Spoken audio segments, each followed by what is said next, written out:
Perfect.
Hey y'all, hey, happy Saturday, and welcome back to the newest edition of the Queens of Boxing Talk. I'm your girl, Nik-J. These are my player boxing partners. Of course, you know we have Boxiana the Menace looking like Loxiana the Menace today, Bradyana the Menace today, and our special correspondent, Lady J. How are you doing, ma'am? Good to see you. I'm Boo Boo the Fool for the time I'm being. sorry, Boo Boo the Fool. Sorry. Wait a minute, because I need y'all to see the names that are listed. Let me just do this real quick so the people can see who you are. Yeah. Mm-hmm. Mm-hmm. Boo Boo the Fool today. Yeah. Mm-hmm. Listen, you guys. Yeah, I think I like it like that. I'll keep it like that today. So, guys, welcome to another fabulous Saturday day filled with a good old boxing card in this wonderful last weekend of June. Y'all, we are officially mid-year. Did that go by fast or what? Time ain't waiting on nobody. My God. So we got a lot to cover. We have two cards this weekend, actually, one tonight, and then we have a Zuffa card tomorrow that's going to feature a very interesting rematch. Okay, a lot of people aren't talking about that Zuffa card. The first time we saw those gentlemen fight, it was a good, it was a lot of action, and they didn't make it. Well, Rayo didn't make it to the bell, but we're gonna see what he got tomorrow. Anyway, y'all come on in, come on in the room, hit that like button on your way in, like and subscribe if you haven't already. Listen, I'm finna be a little sensitive right now. I when we prepare for the show, I look at the numbers, but I really don't look at the numbers. Y'all, what's really going on? Because either it's y'all or YouTube. We've been stuck at 5.3K for like a long time. We started growing and then it just stopped all of a sudden. So I don't know if y'all out there hate watching, y'all just look at Lewin. I don't know what it is, but we giving y'all excellent content and our numbers aren't, they're not moving. Hit that like button. Tell your folks to subscribe and quit playing with us. Okay. We want to see our numbers continue to grow as well. We love y'all. We really do. But stop playing in our face like that. I hate to say it, they rather go look at them balding ass niggas talk that shit than some pretty women talk boxing that know what they talking about. You know they hate when a woman know what she be talking about. But they'd rather go look at them baldings than to come over here and fuck with the real G's. That's cool though. We ain't balding and we look good. So y'all keep missing out if you want to. That's okay. Cause guess what? We still gonna be she's with an S, hers with an S. Hey, it's cool. I'm just saying, I don't know. TC Frankie says YouTube be shadow banning black channels. I think there is some truth to that. I really do. Because when we have our lives like this, y'all are in the comments, you guys are conversing, you guys are engaging. So I know people are watching. I really know that y'all are. But so I need to see some change in them numbers. I don't know who I got to call at YouTube. but y'all better quit playing with us. I'll start the shorts back up. That did do a little thing. Let me tell y'all, it's hard to work a 14-hour day and do that too. So I might be looking for somebody to do some stuff while all of us is working. Yeah. Cause yeah. Mm-hmm. Cause I just happened to look at that. I was like, now they ain't really moving. We were moving at one point. Anyway, I'm not gonna be a Debbie Downer, but I had to get that off my chest. Y'all, come on in the room. Thank you so much, Black Attack. First in the building. How are you, Sean Terrence? What's going down? Black Attack. I think I saw you in here last night when I set the timer for this show. I really appreciate y'all loyalty. I do. I do. I really do. Thank you so much. Amplify and his wife, my mama, in the house. How y'all doing this morning? Jason Pennywell is here. What's going down? Hey, Michael Ray, what's up? Shogun 76 is in the house. Tavares Hall is here. Flockin' Junior 77. Listen, I think that's my first time seeing you in here. Thank you for showing up. 773 Rick is here. Shepherd Goldman, how you doing? Who else is here? TZ Frank is in the house. Trick Boxing, what's going down? Hey, Quail, what's up? Ooh, Big Daddy. Tell Big Chance I'm sorry I couldn't make it this time, but you know I love you. I love you, Big Chance. Freedom's March is in the house. How you doing? Convos with Cam, the Queen. Listen, if y'all want to get your minds right, I suggest you go on over there to Convos with Cam. She helps you center yourself so that you can make it through this wicked world. Let me stop. The PhD is here. Hey, Errol Ferry, good to see you. What's going down? Ooh, first super chat of the day. Freedom's March came stomping with the $4.99. Y'all give excellent content. Y'all see how he put excellent content in bold caps? I appreciate it. Okay. And the boxing knowledge is bar none. You better speak your speech. You better talk your talk to me today. And y'all have multiple flavors of sexy and beautiful. How can you not love it? I'm gonna read that again because that did something to my spirit. I needed that. Y'all give excellent content, and the boxing knowledge is bar none. And y'all have multiple flavors of sexy and beautiful. How can you not love it? y'all better come on in here. Yeah. Hey, I needed that. Uplift my spirit, why don't you? G McCall is in the house. Mr. Munt, he ain't say nothing. He just threw down $4.99. We appreciate you, Mr. Munt. Thank you so much. 88 Sports Talk is here. Hey, Coach Amber, thank you so much for showing your face. She said popping in real quick. And Trick Boxing. Thank you so much. Glad you ladies still going strong. Salute, queens. Tricks is for kids. Where you been, man? Tricks is for kids. Ain't been outside in a long time. Thank you so much. Thank y'all. We really appreciate y'all for coming through. Now, listen, it's a lot going on. We're going to jump right in. Question mark. Are we going to give predictions or are we going to run through the little boxing news that came out this week first? Which one? Let's go through the news. Then we could, we'll hit the fight last. There's a lot with this fight. Okay, let's go hit the boxing news. Okay, so the first order of boxing news that's on the docket today is y'all come hither. Let me come hither. There's a lot of people upset about how it got out. Hey, man, I don't know how it got out. Baby, Floyd, I don't know what Floyd did to these people, but it seems as if he done pissed a lot of folks off. That was a fight that we were supposed to be talking about today, but it was axed, okay, along with a lot of his money.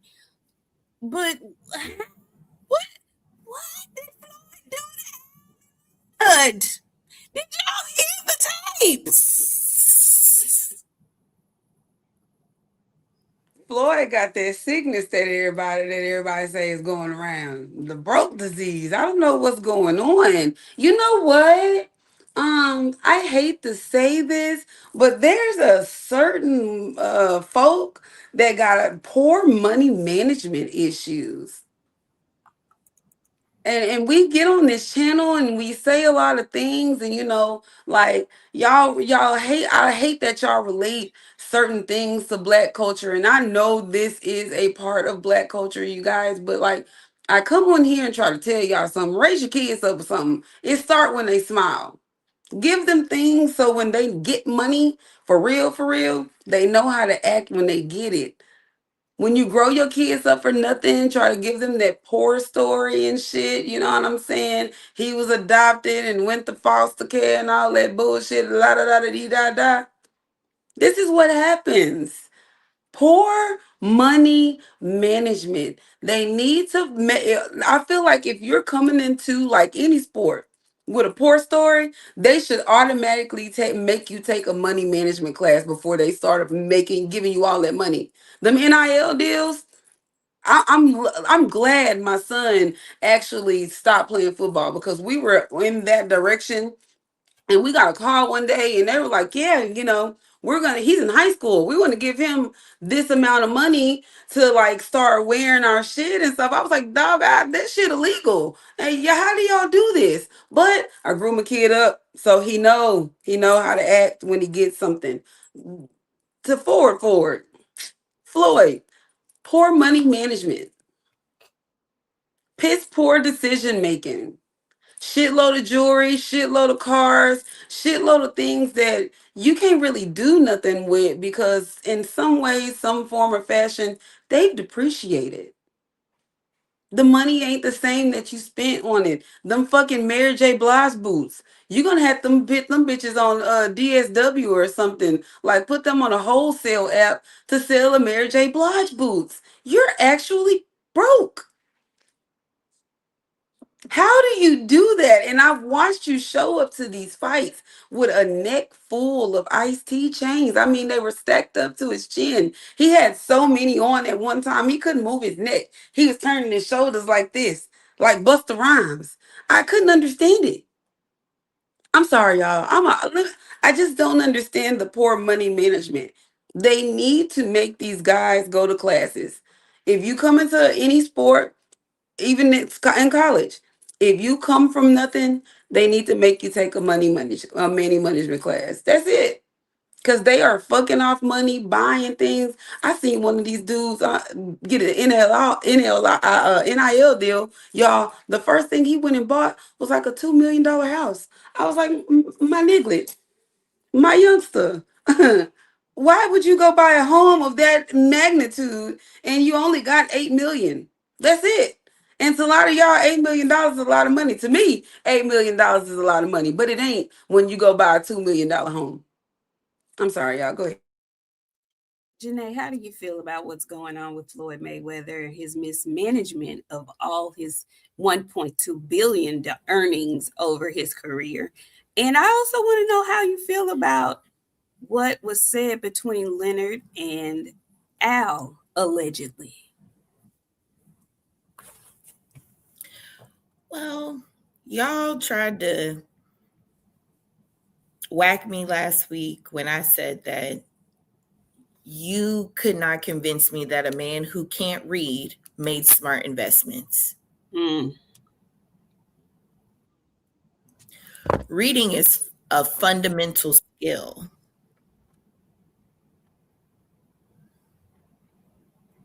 So I'm just going to leave that there. And when your whole life is and personality and persona is rooted in materialism, because that's all you got, because you can't read, you're a woman beater, you're a cheater. I also just want y'all to know, God don't honor that. And as y'all are seeing in real time, what he will give to you, he will also take away with the quickness. But I'm not going to get in my Bible bag today because I'm not a Bible thumper. I just know what I know, and life has shown it to me. And I don't have to learn lessons that I'm watching other people learn. That's called wisdom. I always been one of them kids. Me too. Yeah, I always been one of them kids. And luckily, I have an old grandma. I don't got no 42-year-old granny. I got an 80-year-old granny. Okay, but that's neither here nor there. As for as for the tapes, allegedly, I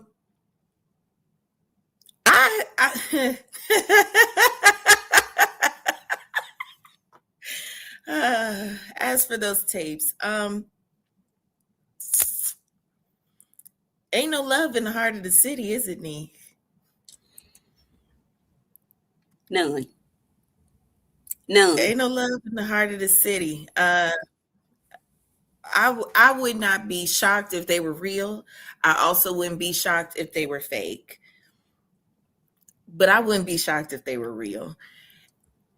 I'm not shocked because we know what we know, and that's what we know. And Leonard is a Fitz writer. He going with whatever is working. He going with whatever is working. If it's twerking and it's working, Leonard is going. Well, Al is who he is, and Al is all about the money. Mm-hmm. And when you messing up the church's money, okay, I'm passing to my friend. I'm just saying. Go ahead, Box. I just got a quick throw in. Rick Timms, you said how can one blow off that much money? Listen, let me tell you, I honestly, truly, I really could fuck off 100,000 in one day easily. And I would say I could leave the house, but I could spend 1,000 on Call of Duty today. Just on Call of Duty. Just 1,000 on Call of Duty. Like, it can easily be done for somebody that is used to living that kind of blow money lifestyle. I could spend 50,000 in a day real easy, and like not even go buy like a bunch of shit. I could buy like 2-3 things and shit that I would use every day and spend all that money, and it don't include a car. It's easy to mess up that kind of money. That's why I'm saying poor money management. And if I was Al, I'd be cussing everybody the fuck out. Cause all the time and work that I put in to get you where you are, you gonna go and just fuck me off. I'm an advisor. You got me looking bad out here. What the fuck did I actually advise your bitch ass to do? That's how I'd be talking to them if I was Al. You can advise, but you can lead a horse to water, but you can't make him drink. That is an old adage. It still reigns true today. That's kind of how I see this situation with Floyd. I'm sure he was advised against a lot of the decisions he made with his money, but he did it anyway because he felt like he knew better or whatever reason. He just wanted to flex. He wanted to floss, whatever it was he wanted to do. But the one thing that here recently that, when he did the whole Israel thing, when he was out here going against the grain, when Black people were trying to boycott and stand on certain things, and I'm going to say this, and I'm going to say it to everybody that looks like me that's listening. When your group of people decide collectively that they are about to do something for the greater good of your people, don't make it your business to go against the grain. Even if you don't believe or agree in what's going on, you can always stay silent. You can always keep mute.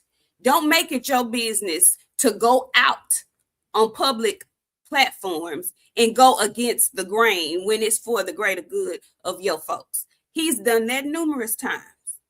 And I'm going to say it again. And I saw you in here, Rick Timms, talking about don't talk about religion. We're not talking about religion. We don't have, you call it religion. And I'm not going to even call it karma. Again, you reap what you sow. You reap what you sow. Okay. Janae said it. People don't talk about it. You hit on women. You knock around on women. You go to jail for that. You're not going to just skate by and think nothing happens to you when you continue to do foolishness. Okay. Let that be a lesson to y'all.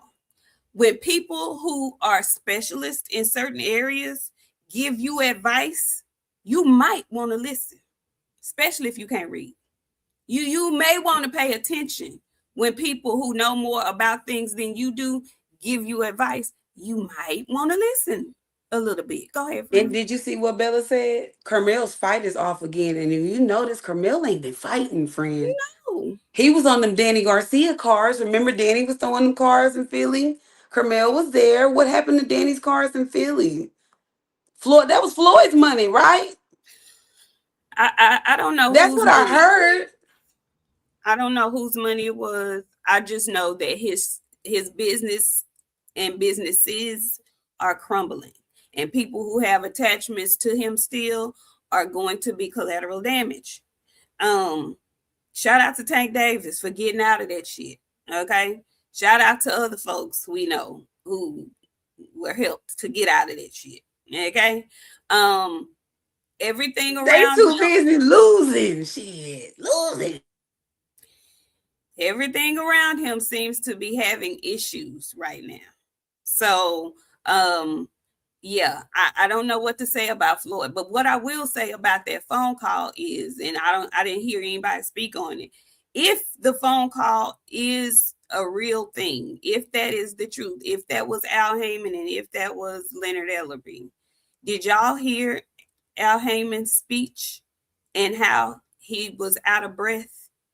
So the rumors to me that he was having health issues seem to be true, because I could hear him speaking, but I could hear him clearly not breathing normally. Okay. So I think that we can put a check mark by, because it's been speculated for years that he's having some health issues and he's not at the helm of PBC anymore. So listen, people mad at 50 for getting it out. I will tell y'all again, it's best not to become an enemy of Curtis Jackson. Just don't do it. When will they learn? Like, I don't understand at this point, like, what's even happening with that whole deal. Like, he showed y'all many, many, many times who he was gonna be when it came down to it. And y'all don't believe it. What Maya Angelou said when the first time. No, Believe them when no, they tell you. no. When people tell you who they are, believe them. When people Believe tell them. you who they are the first time, believe them. Okay? Believe them. And yeah, Al, the old gangster, y'all, I encourage you all to go watch the Godfather, the Black Godfather. It's a documentary on Avon. I think his name is Clarence Avon. Go watch it. It's a little piece in there about Al Heyman. He was groomed very well by Mr. Avant. Okay. We ain't messing with no fool here. Al is brilliant. Brilliant. And if you think Floyd Mayweather has amassed $1.2 million in his career, just imagine what Mr. Heyman has amassed, because he's had several boxers. He's getting a nice commission off of all of them. And he actually knows how to move his money. Okay. Mind you, Al Heyman checks on all my shit, Drake. Like, that's not no random of the mill name. Before Al got into boxing, y'all might not know. Y'all might want to go take a real good deep dive into Al Heyman, because the boxing ain't where that came from. No, He was very tailored into this shit by the time he got the boxes. A lot of people learned a lot of shit from him. same. I'm gonna leave y'all with this, and we gonna get off of that. Al Heyman was the mastermind behind all them Budweiser Superfest tours we used to run to as teenagers and kids.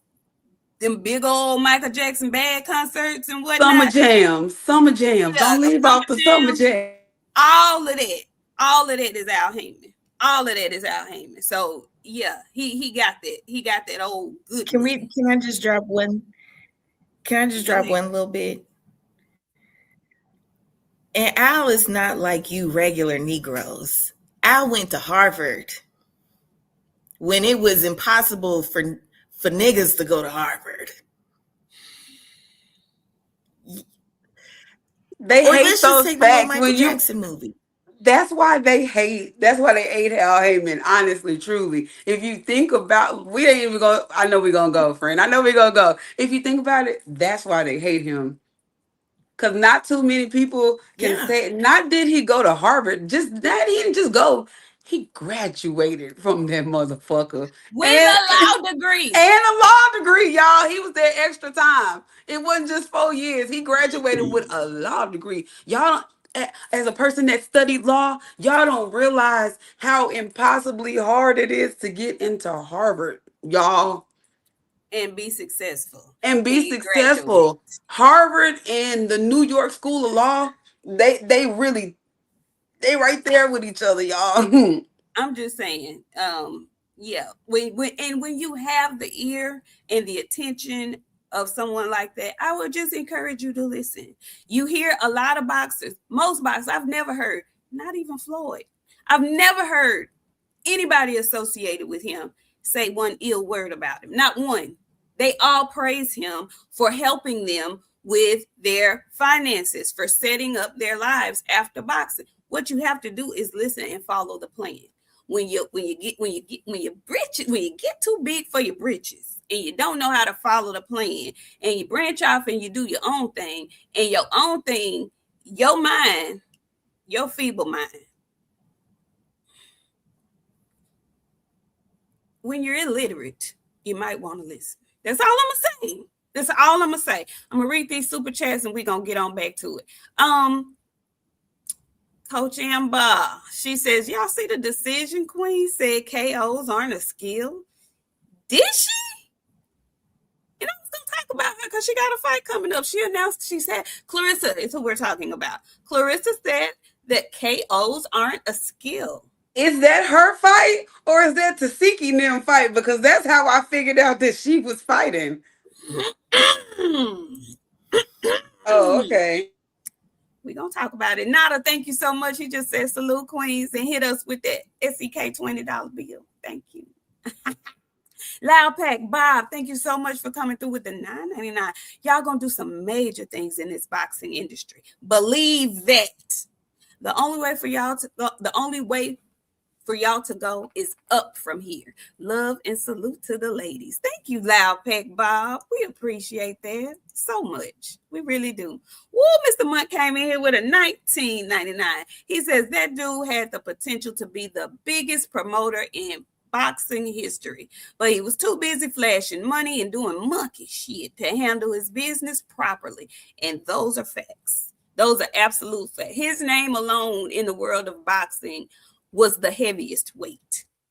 It was the heaviest weight. He could have done immeasurable things as a boxing promoter, but he still owned that dumb stuff, trying to show somebody something. Baby, we all know you got it. You ain't got to show us nothing. All you have to do is make the moves. Okay? Pour into your TMT. You know, I don't know. Anyway, moving on from him.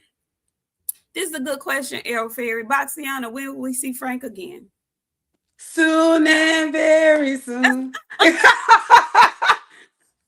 My bad, y'all. He'll be back soon.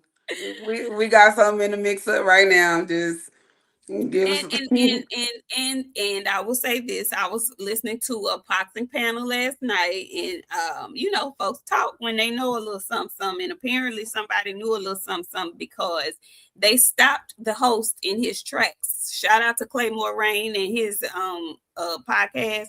He was on there talking about what fights may possibly happen at 140, blah blah blah, and you know, he was like, well, now Frank will be able to do that because Frank is a PBC fighter. And his co-host Angelo said, hey, I've heard some things, not so fast. I can't say nothing, but so you know me, I'm in the comment section going, y'all always talking about stuff you think you know, and you don't really know what you're talking about, which leads me to this subject. Shout out to Frank Martin, our guy. We'll be back soon. Leads me to this subject. It seems that online negotiations have gone mute. Okay. Last week they had the boxing fans in a frenzy over on Twitter because everybody was getting busy. First it was Devin and Shakur, blah blah blah blah, back and forth, back and forth. Devin said, "Okay, cool. So if I go to 144, we gotta fight. Bet we gotta fight. Okay." So then more backpedaling start happening. Well, no, you got to relinquish your belt. You got to do this and this. I don't know who the fuck Shakur thinks he is. I don't know who the fuck Shakur fans think he is. You are in no position to ask for multiple concessions from a former undisputed champion, current champion. If he said, I'll make it at 144, then let that be it. Because now you're starting to look like a bitch. And I don't really say that about boxers because I respect what they do, but you're not looking like a man of your word. If you said 144, then let that be it. Why are you coming out talking about, well, now you got to do this, now you got to do that? I don't want to step on my brother's toes. You don't want to fight your brother. You don't want to step on your brother's toes. You don't want to fight O'Shaquie Foster. You don't want to fight Devin Haney at 144. You don't want to fight Devin Haney at 147. Again, I ask Shakur fans, who is he going to fight next? He doesn't even want to tell us what weight class he's fighting in. 135 or 140. I hear all the time, oh, he got options. He got options. Who? Which one? He ain't told us where he fighting it next. Everybody at 135 either got fights coming up or just had fights. Same with the people at 140. He ain't trying to fight Gary Antoine. Who the hell is Shakur fighting next, ladies? His mama at this point, shit. I don't know. The city courts. Baby mama, nigga at the gas station. Hell, I at this point I don't know. Who do he want to fight? He ain't said shit. He just ain't tell gonna you who he ain't gonna fight. That's what he do. Shit. Let him get a bummy out the river. I don't give a damn who y'all fight. Honestly, really, truly. I want everybody to do what makes them happy. Shakur, if your fans gonna uphold that, hey, I'm okay with it. But the ice cream truck is on the street waiting for everybody to jump in as usual. I don't like the things that they're saying because I listen to y'all talk about Devin. I listen to y'all criticize Devin with the utmost conviction. It does not change. It is the same every time. But Shakur, he ducked Tank. He ducking Keyshawn. He ducking Devin. Hell, he ducking Brian Norman Jr. at this point. We can add a whole bunch of people to the damn list if that's the case. Gary Antoine, he don't want to fight none of the people. He fought Tiafimo after he had an esophagus blow up issue. And he had to get his esophagus blown for Shakur to say, okay, I'm gonna fight him now. He's shit.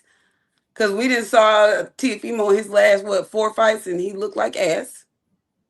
So like I'm failing to understand what we're doing as a whole here when it comes to this whole deal. So with that being said, Shakur, you fight your mama. Fight Keyshawn's mama. Fight her stylist. I don't know. Somebody. But that's where you're looking like you're going. Fight Frank. Frank free. Carl Frank. I mean, I'm just saying, like you're sitting at home talking about all these guys. You know, you don't want to fight Devin. Too big for me. What I look like going to fight Devin, and then this guy's too small. This guy don't have a big enough name for you. This guy's still sleeping in his car. This guy don't go to the gym enough. You got an excuse for everybody. Fight Frank is free right now. So you people that watch the show, send that word on around to the people. Tell them to contact me. Tell them to contact Adrian Clark. That's the manager.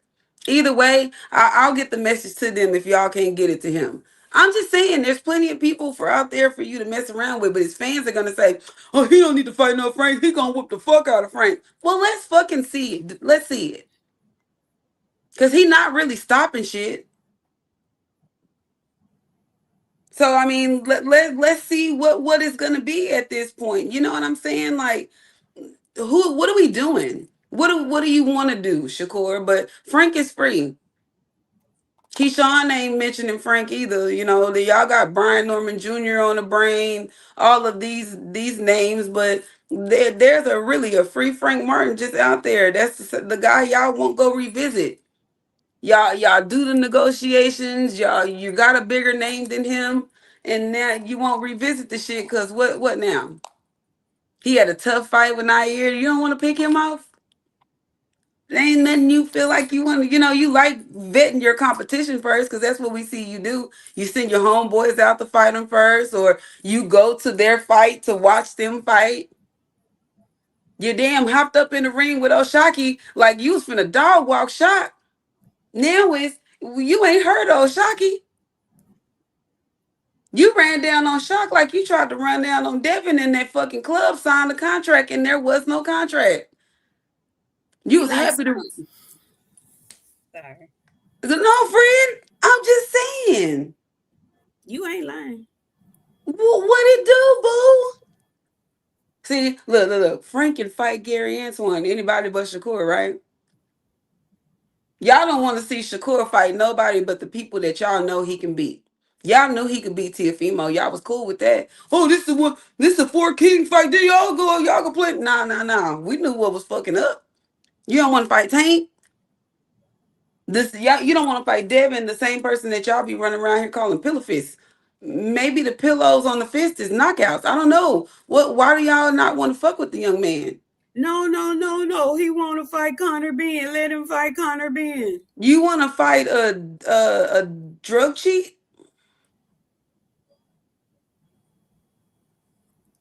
You want to fight a drug cheat instead of fighting competition. You don't want to fight Keyshawn because that's your brother. You don't want to fight Devin because he's too big. You don't want to fight Tank because he won't stay out of jail. You got too many excuses of the guys of what.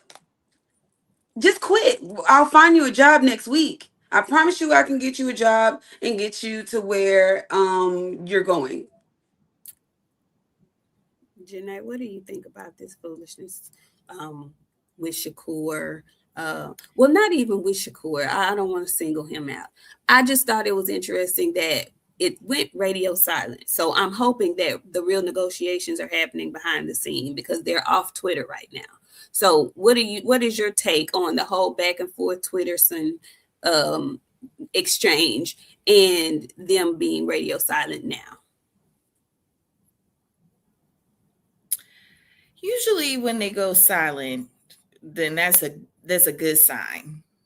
When they go silent, that means one of two things. Either they really say, you know what, let's just go ahead and make a shake, or when they go radio silent, they done said too much, didn't talk too much, and so now we have to go quiet so people will forget what you just said. Mm-hmm. I mean, I will say this, if Shakur doesn't want to fight these guys in the real world outside the ring, maybe he can, run a prison fight ring. Friend? Since he want to be so tough and so hard, he you want to be hanging out with thugs and street runners, maybe you can run a prison fight club. I don't know. So just saying, it's either like fight Devin or fight some big 200-pound institutionalized motherfuckers. Hey, pick a struggle. Pick a struggle. So hopefully the radio silence means that he's done being a pussycat and he has decided that he wants to fight somebody. How we go from you don't fuck with people who need to cheat to wanting to fight the cheaters is beyond me. But the two cheaters said that they're going to be fighting each other. So what's going on? Who are you going to fight? Exactly. And my whole thing is stop telling us what you not going to do. Okay, we get it.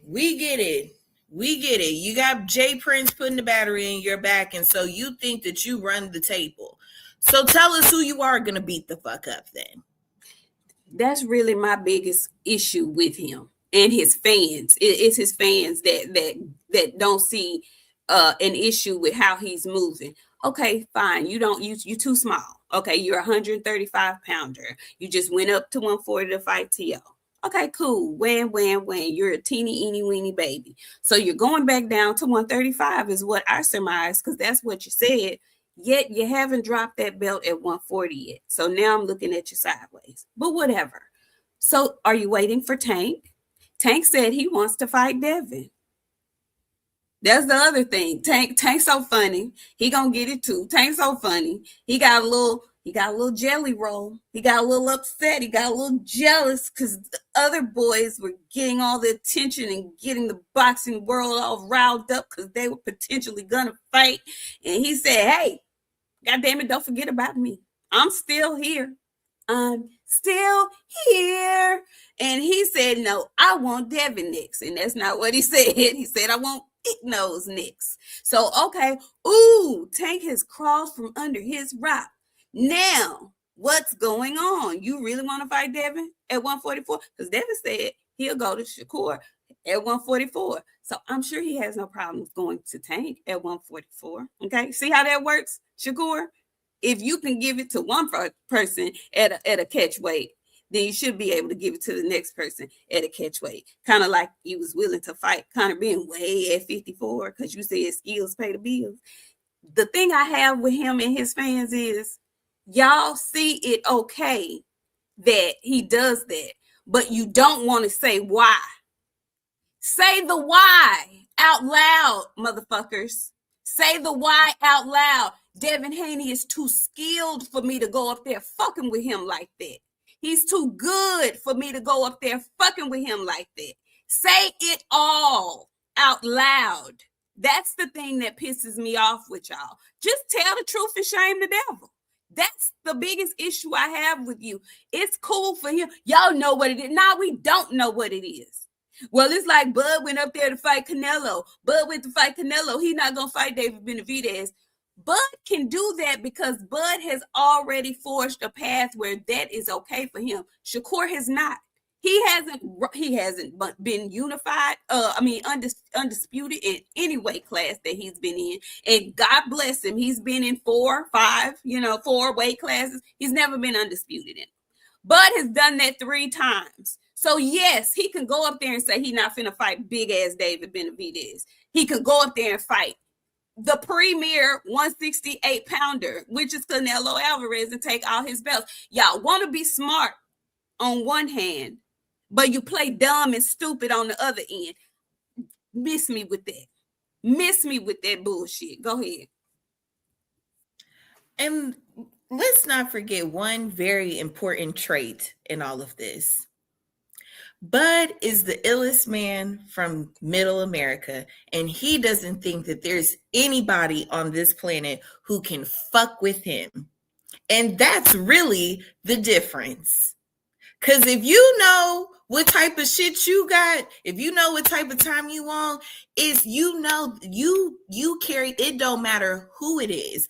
If you ultimately believe that about yourself, you like, I'm not ducking no work. And Shakur is beyond the phase of being moved strategically and all of that bullshit that they like to use early on in the game. He's beyond this point. You are a multi-division champion. Put up or shut up. But you also don't even want to shut up. That's the other thing. You sit down and shut up. You steady talking about everybody else. Bitch, worry about yourself. You are like a girl. Now, I will give Shakur credit for one thing. Thank you for whacking Jahan, because he deserves a whacking. He deserved it. This is the only thing I'm riding with you about. But other than that, he act like he's somebody damn daddy. Like, are you an advisor or are you a fighter? He love to try to tell somebody else what the fuck they should be doing. What should you be doing? That's what pisses me off about him. That be the only thing that irks me about him. He done set Ray up to get beat the fuck up. He trying to send Keyshawn off on a dummy mission to get beat the fuck up. Send your old self off. When you gonna get in the battle? When? When? Devin Haney is the only one of those three, four, whatever, that has been in fights that people thought he would. People really felt like he was gonna lose. Like really felt it. He's been in multiple fights like that. People really felt like he was gonna lose. I don't know one fight Shakur has been in that people thought he was gonna lose. If you really were a boxing fan, you knew he was gonna beat up T.O.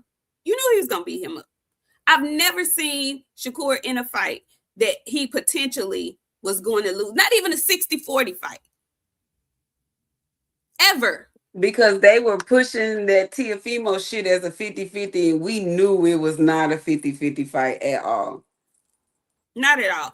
Beat Skull, he has a man, you dreaming, but I really wish your dream would come true. He says we about to get Devin versus Keyshawn, Shakur versus Foster, and Benavidez versus Bivol all on the same card. Just watch. Baby, you have dreams and aspirations, and I sure hope they come true, but I think not. And you know what? I don't like this. You don't follow my...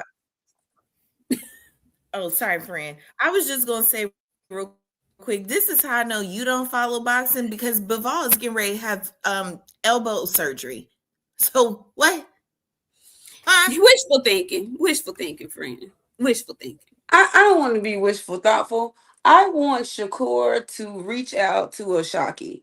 I want you to reach out to Oshaki because you can still make 130, 135. Let's go ahead and do this at 135. Let's just go ahead and do it because you said you were going to go back down to 135 because Keyshawn was at 140. Now you don't. We need some decision making. And Jay Prince, you need to stop trying to tie up all these divisions like I knew you were about to do in the first place.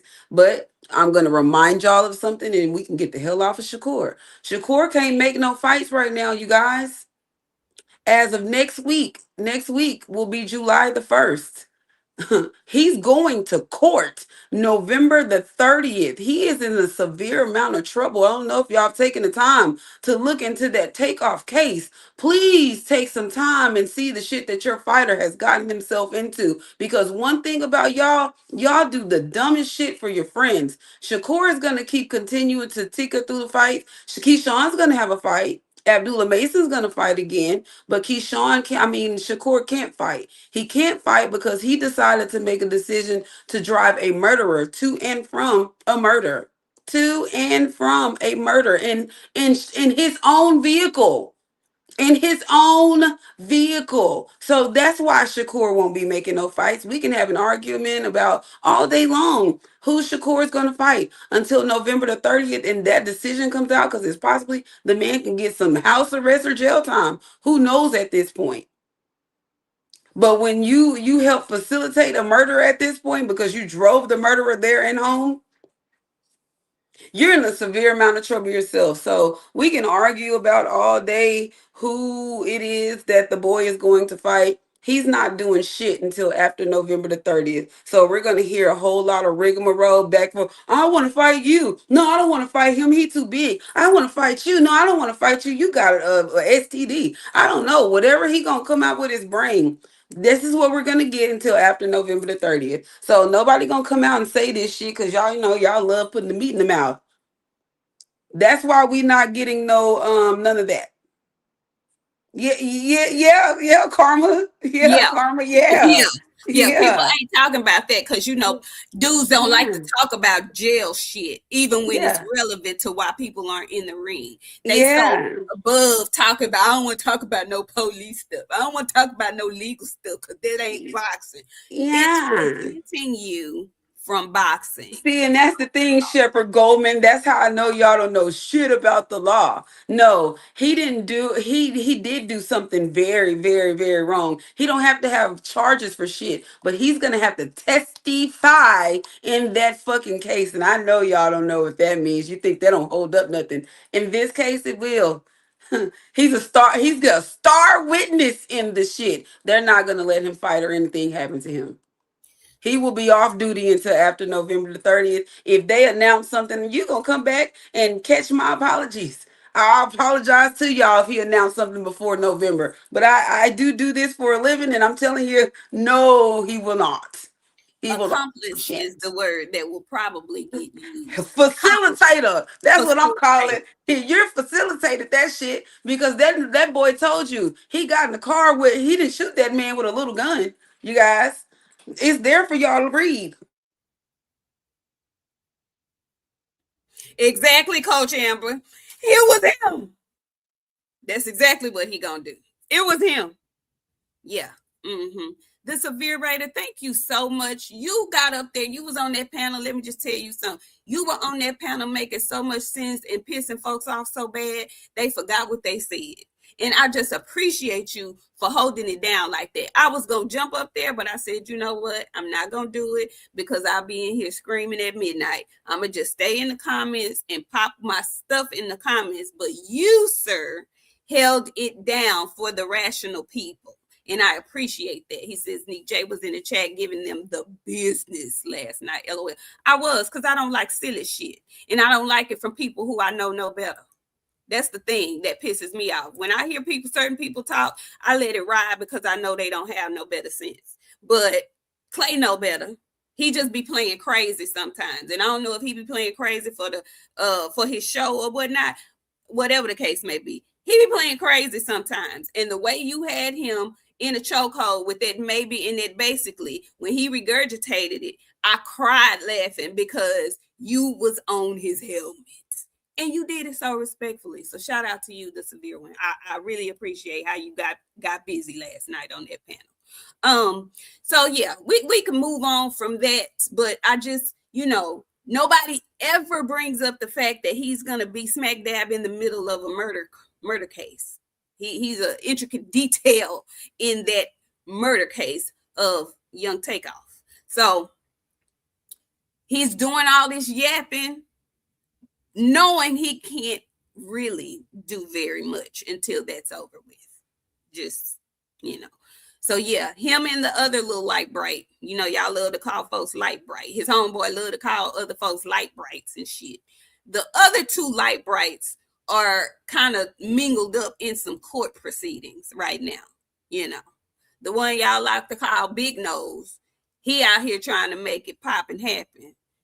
We got people talking about why Devin can't fight Boots. Why y'all not pushing him to move up to fight Boots? He might. I don't like that Big Nose. That's rooted in a little something. It's rooted in a lot of something. I need y'all, you Negroes, to really think about the things that you're saying when you're saying it. That's really rooted in something. And you're calling this man, you might as well call him watermelon felon while you're at it. Well, that's what I'm going to be calling the two that got court cases. And that's on that for me. Because I'm telling you, I'm here to really offend Shakur fans for the rest of the damn year. It's on my hot topic to offend y'all. Because y'all let whole shit fly. And y'all are the same guys that be talking about Devin and his daddy. Y'all hate Devin and his daddy. Ain't got shit to say about Shakur. Y'all didn't even know Shakur got some of the shit going on that he got going on. How did y'all not know that boy didn't drive that boy from here to there and everywhere? That's y'all guy. Y'all be ready to jump off on that truck that be coming on y'all street every Saturday. Y'all love that shit. Why did you go and find out what your man be doing in his free time? Because he definitely be fucking around. Y'all love seeing what other people be doing. Y'all love to point out Tank too. But y'all ain't realizing your man is out riding murders around. No, he just didn't hop in the car with that nigga. He drove him. It was his fucking car. Because he was at home in his, Watermelon felon friend. What that's what Carmelo, that's what that man daddy called Carmelo Anthony. You might as well call him that. That's why you call talking about his fucking nose. You know what the hell that's about. I don't want to hear that shit about nobody noses. Y'all be saying some crazy shit. We black, baby. Black people got them big ass fucking noses. And you know what the N-word that they put on them noses before then. Y'all gonna stop that shit. Some of y'all mamas got that fucking nose. I done seen some of y'all mamas. I told y'all I'll be on your Instagrams looking. when y'all be saying the shit that y'all be saying. Y'all people are easy to find. Y'all not smart. Y'all use y'all personal emails to make YouTubes and shit. So when you use your personal email to make a YouTube, guess what I go do? I go look at your personal shit. Look And I at done seen your personal big back ass mama with her large ass fucking nose. And I just don't say nothing to nobody. But y'all need to stop some of the racism y'all be doing in our own community, baby. I'm tired of the light skin, dark skin discussion too. Y'all gonna cut that fucking bullshit out too when I'm around. I be seeing y'all in these chats calling that man light skin. I think you like boys when you be calling another man light skin. when you say that like that, it does infer a little something to me too. It just Is y'all cool a little bit? Y'all like the way he look? He a little pretty to y'all with his light skin ass. Ugh, that's what my that's what I get called. What the and I know who be calling me that. So like, if y'all as a grown man is calling another man that, what y'all cool? I'm sorry. Let me let y'all go because I be seeing y'all in these chats. I just don't say nothing no more because I don't be liking the meat sucking that be going on. But y'all definitely be doing the damn thing in them comments, y'all. And y'all be telling on yourselves. all the time. All the time. And yes, we can question folks' sexualities when they walk around with purses and other men question their Yeah. I'm sexuality. definitely gonna question your sexuality when I see you on other channels going really hard for a man, and you if this is the same channel you be calling women bitches on. I be watching y'all. I be seeing how y'all be having the energy for the girls in the chat, but y'all don't have them energies for the men that be talking that shit for y'all. Y'all the big F bombs. Granny skulls around this bitch. Boxing punks. Yeah, my friend ain't gonna talk hard to y'all. Me? Huh. I'm gonna talk the hardest to y'all. Janae, she a little sweet sometimes. She talk hard too, but she gonna put a little jokey joke on hers. Not me, baby. I'm gonna call y'all punks what you is. Balding punks at that. Some of y'all ain't got no hair. Y'all done got us started. I'm gonna Cause read I this. don't like that, man. I don't like that. Y'all be doing too much. Y'all be hating on your own people. These your folks, the folks y'all supposed to be supporting. But y'all, Devin got a bell pepper nose, and Shakur is a light skinned house nigga that deserve all the goddamn credit. We not doing that around here. Y'all, you stop. No more two piece. Don't recommend that to me no more. I don't want to see it. Okay, my bad. It's okay. It's okay, friend. It's okay. Freedom's March came back. Thank you so much. He says he was so sure Dev had PTSD from Ryan Androlone. You made me really have to stop, and you made me feel like I can't read Freedom's March. But yeah, Garcia, he got mad at me because I said I wasn't scared for Devin to fight Brian Norman. Oh, crazy work. Yeah, you know, exactly. They pushed that line so hard on Dev. And then they get mad and get upset when Devin actually has fans that stand up for him. Like, he's not supposed to have no fans either. Like, there's supposed to be no pushback. When he's giving more reason to be a fan than the people that you jerking off. I'm just saying, it's crazy Please work put the to me. messenger. Let me see Nick, what he please put said. the messenger 191's comment up. That is dangerous because he could still fight, and they be fighting.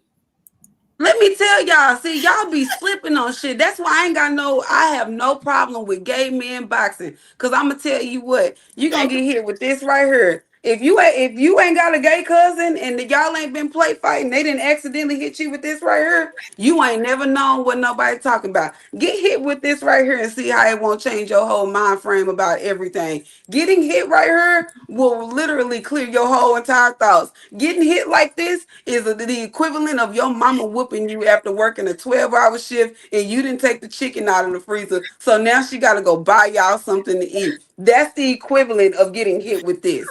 A gay man will knock you smooth the fuck out, fam. Stop sleeping. And ain't nothing wrong with that. If that's what you No. do, that's what you No. do. If we not saying it as to shame nobody or to look down. Hey, if that's what you like what you like. But quit trying to be overly aggressive about stuff that don't require it, though. because you hiding your other shit. We see. We be making a little jokey joke around here, but I don't want y'all to ever get anything twisted. We know people that know how to fight here. That's why we have a boxing channel, a fight channel. We know fight shit. One thing about it, we can joke all day long, but I'm telling you, if I have to recruit a team of Avengers to whoop some shit, you can They guarantee you I'm gonna have 2 punks from Atlanta on that bitch. And I promise you right now, help the gorilla. The gorilla gonna need some fucking help by the time we get out there and get busy, baby. listen. They do what they do, Shit. and like Coach Amber said, because they been fighting all their life. They get Period. on all their life. Coach Amber, he #1 on the list. I'm recruiting him first. Little shit. He gonna sweep all the little shit. 5'5" and under. 5'5" and under. I got another one. I got a big one to get them big ones. I got a big one. A big one. Okay? A biggin. Exactly, Snacks B. They are still men. Still men with y'all all be the men sleeping. genetics. With all the men genetics. Yeah, Okay? that's why I'm telling y'all, be fearful of Granny Skull's ass, because he got a mean one right here. I'm telling you right now, that's what he hit that girl with when she was in there in that house cussing that. He said, bitch, he hit her right with he hit her right here. Right here. Right here. I'm telling you right now. Please. Get hit with But that you're shit not and see lying, if it don't change your mind. But you're not lying though. But Hey. you're not lying though. I'm just saying. I'm just saying. Bella girl. I'm gonna get up off of it, but Bella girl, cause that's given when you listen. I love my friends. I do. I love them. I don't think I've ever gotten on here and told y'all that I love them with all my heart.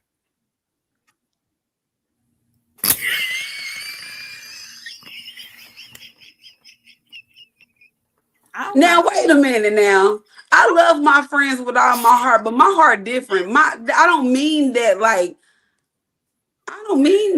that. They're my sisters. When I say I love my friends, I mean I'll show up, I'll do anything for my friends. I'm gonna show up, I'm gonna come. Like all of that. I love my friends with all my heart, but like not like love them like girl, come over the light, turn off the lights. I don't love you like that. I never loved none of my friends like that, baby. No. I've never heard nobody that was like. I ain't never heard nobody talk about Bud. How Keyshawn talk about, oh, we went to Colorado and Bud is just, oh man. I was like, fam, put some. I would call y'all lesbians, okay? And let me I'd call you a lesbian. I call myself a lesbian, and I'm not too far from it. I'm just saying. I call myself that if I was telling my friends, I love Coach Amber. I love Coach Amber with all my heart. Pammy too. But I don't love them like them. Yeah. But you understand, you saying that right now because that's what that young man said in an interview. Like it's certain. Correct me if I'm wrong, and I'm speaking specifically to the men in the chat. Correct me if I'm wrong. I've heard men express love for their brothers before, and I don't even mean blood brothers. I mean the friends that they have that are like brothers to them. I've heard them express that. I see nothing wrong with that. I think men should be more open and communicative to each other about their love for each other. You know, I really do. I don't see nothing wrong with that. I don't. However, these two have been telling in every interview when they're asked about boxing, some kind of way they make it their business to express how they love each other. Now, that's cool. That's my brother. I love my brother. I never step on his toes. Blah, blah, blah, blah, blah. We don't have to hear that on every interview you give when you asked about these questions. But I just was taken aback. Because I love him. That's my brother. That's my dog. I never do nothing to, go against him. That's one thing.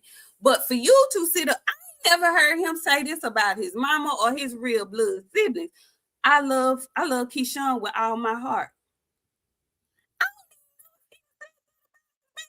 Or his baby. He's his girl. Like, I never heard him say that out loud about nobody that would warrant the with all my heart on the end of it.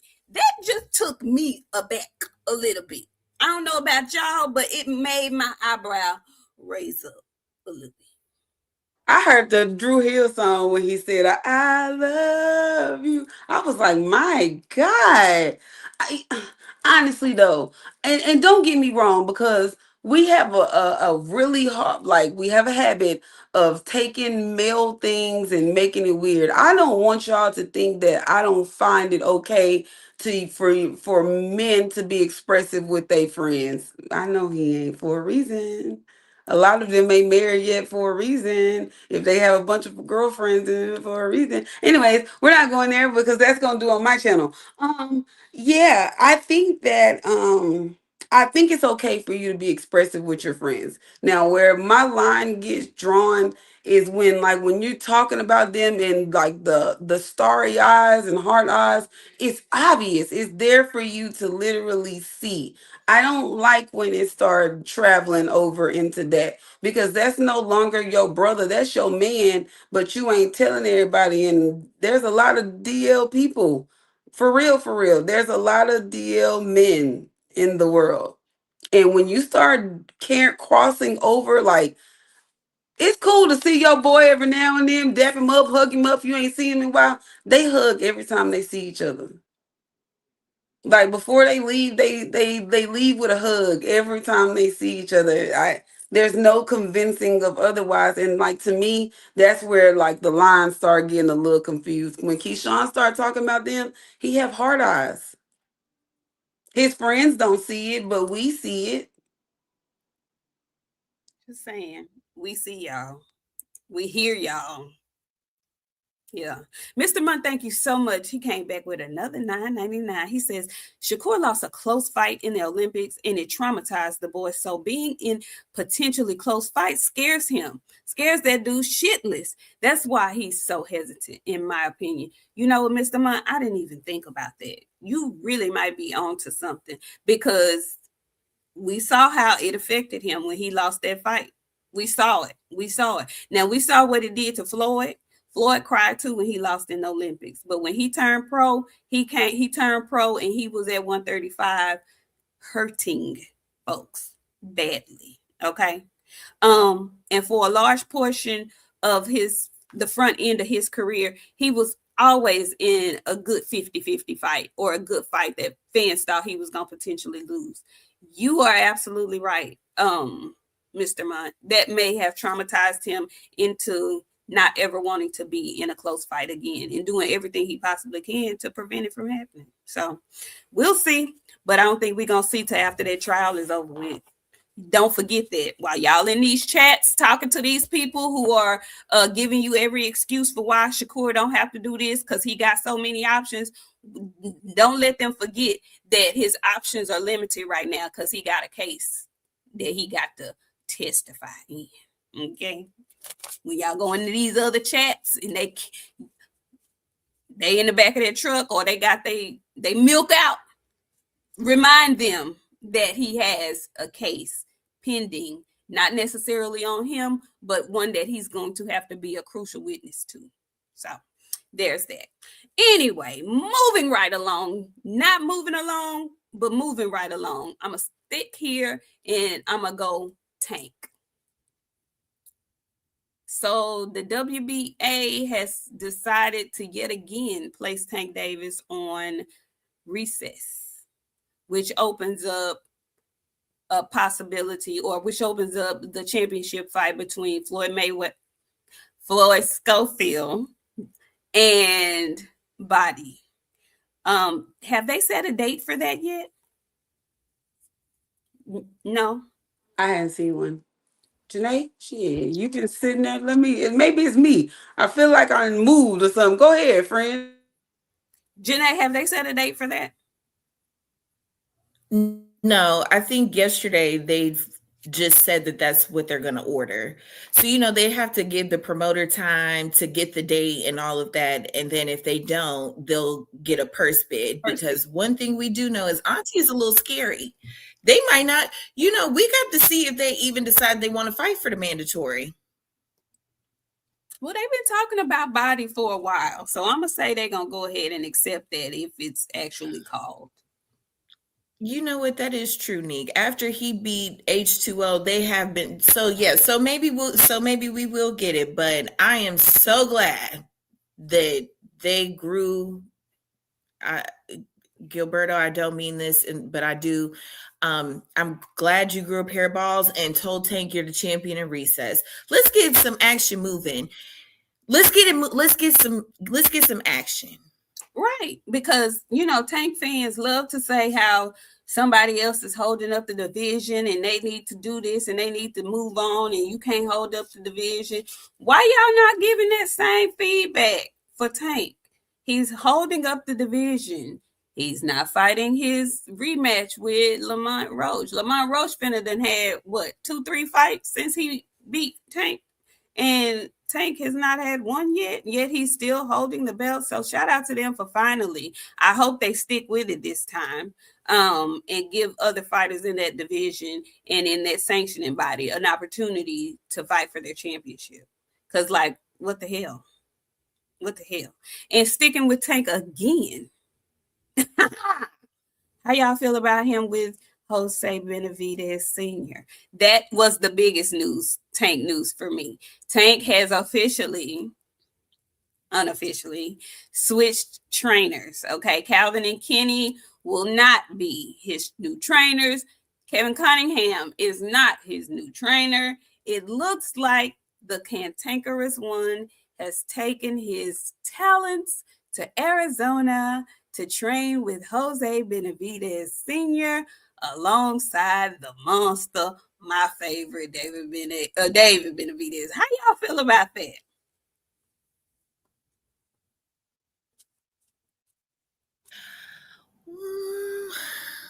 Well,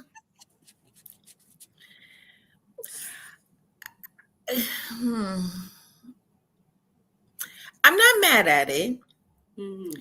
I think it's funny how Calvin was on the interview and said that that was a lie, that it wasn't true, that he didn't know Tank had another coach, denied that that was Tank on Twitter. And yet we are getting all these rumblings. I'm not upset about the pairing because Tank fights like a little David. So I'm not mad about the pairing. I just I think, and I said this, I think my other concern, because how you do one thing is how you do everything. And the minute it gets a little disrespectful, because too, that's also just very natural. There's going to be times where they're going to bump heads. They're not going to be feeling it.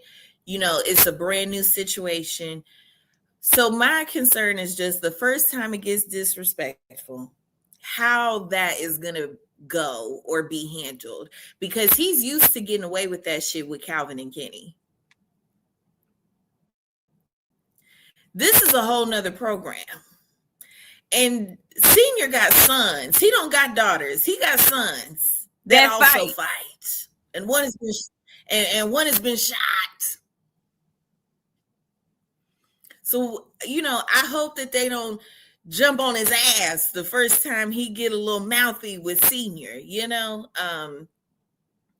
And also, there have been some allegations against Senior for being a little, now, I don't want to say this. I'm just saying what the people have said. Rayo left him saying he was doing shady business. So I'm just very curious how that aspect of it is going to work out, because I don't think the training part is going to be a problem. I think it's going to be the other things that could lead to some issues. Well, I will say this. That was when I believe Jose had his manager hat on for those fighters. We do know that Tank has a whole separate team management wise.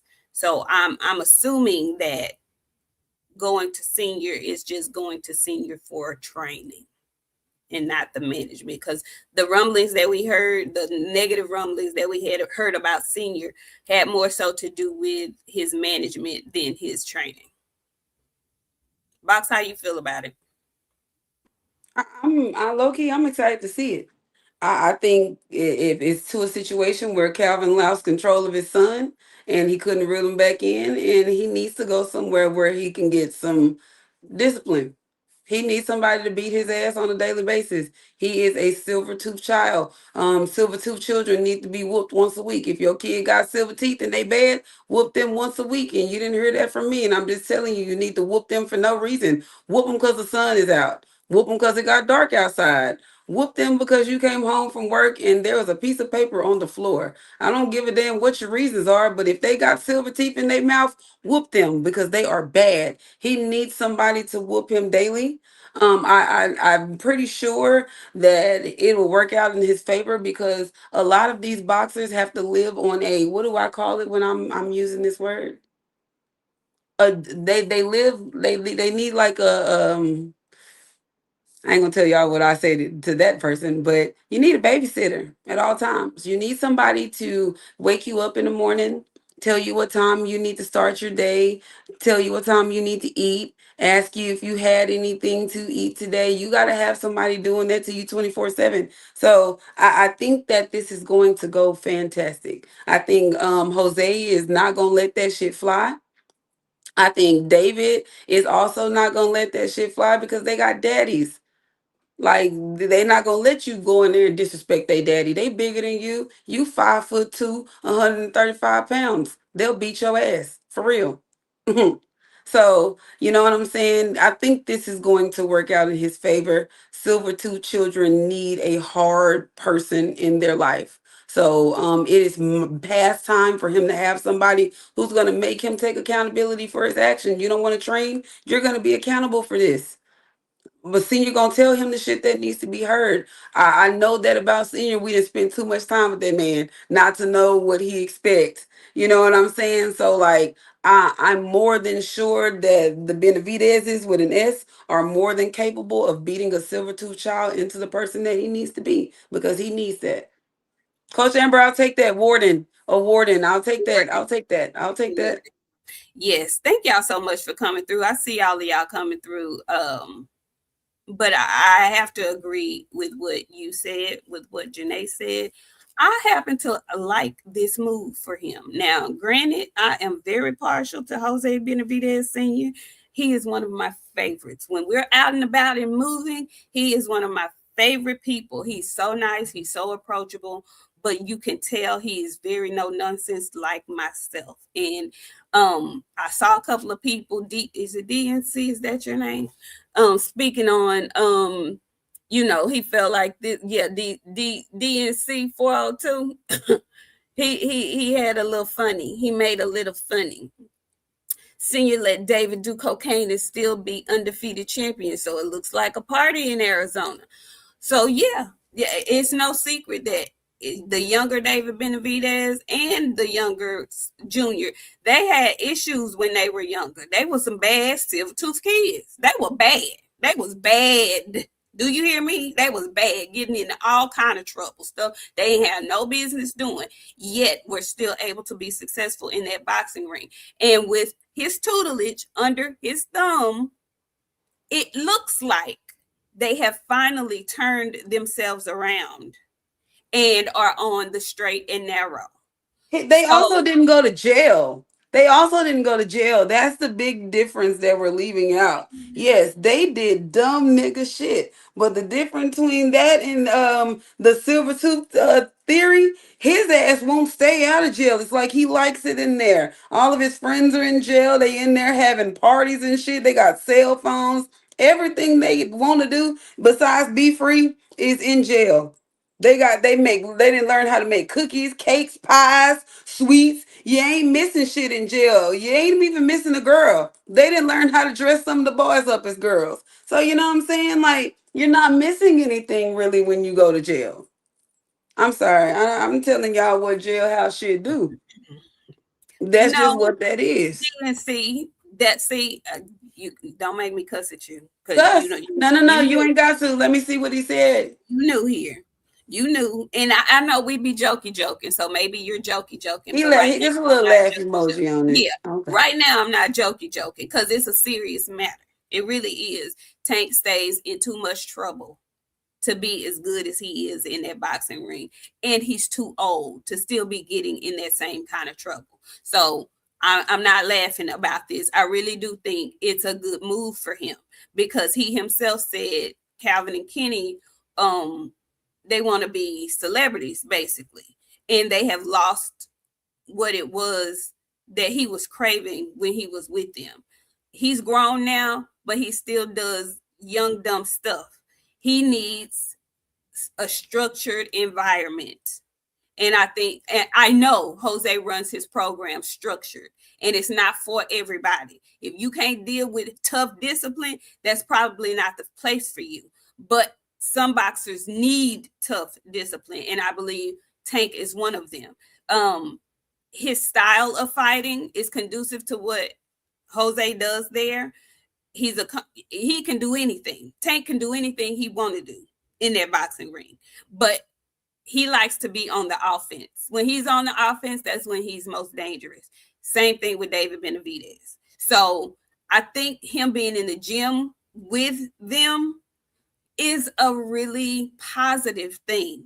And I'm not just saying that to be saying it. It's a change of scenery. It's a change of environment. I don't know if they're going to be in Arizona, if they're going to be up in Seattle. I think David does most of his training in Seattle. Either way, it's a different scenery, a different look, a different feel, but it's all rooted in boxing and becoming better.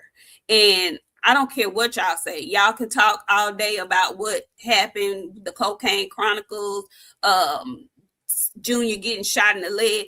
Y'all can talk about that all day long. If I find out what you was doing 10 years ago, if I find out what you was doing 15 years ago, 5, all I'm saying is ain't nobody above discipline and reproach. Y'all can laugh and hee all day long. David ass is doing big shit. Okay. He's never lost a fight.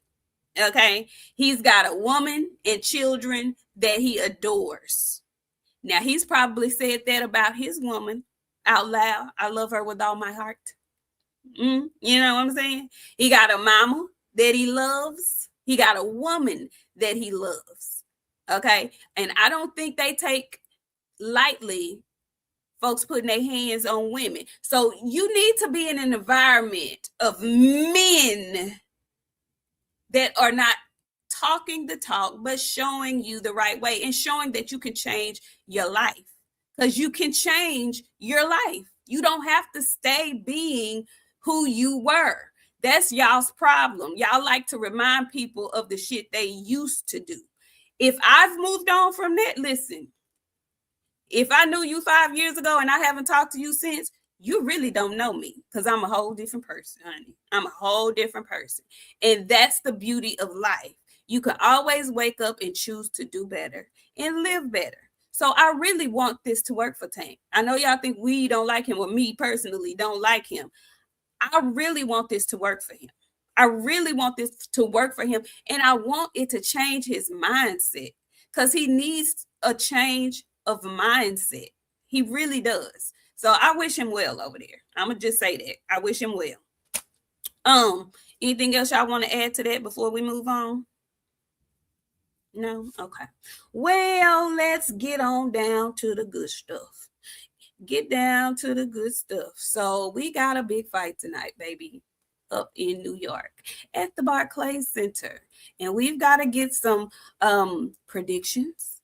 And we got to recap the press conference and the actual stare down at the weigh-in, and we got to get what you guys are expecting to see tonight. So we'll start with Mr.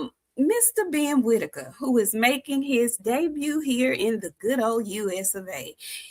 I'd also like to just say, Bozy and Boots, I wish you guys had pushed more for this fight to have happened last weekend.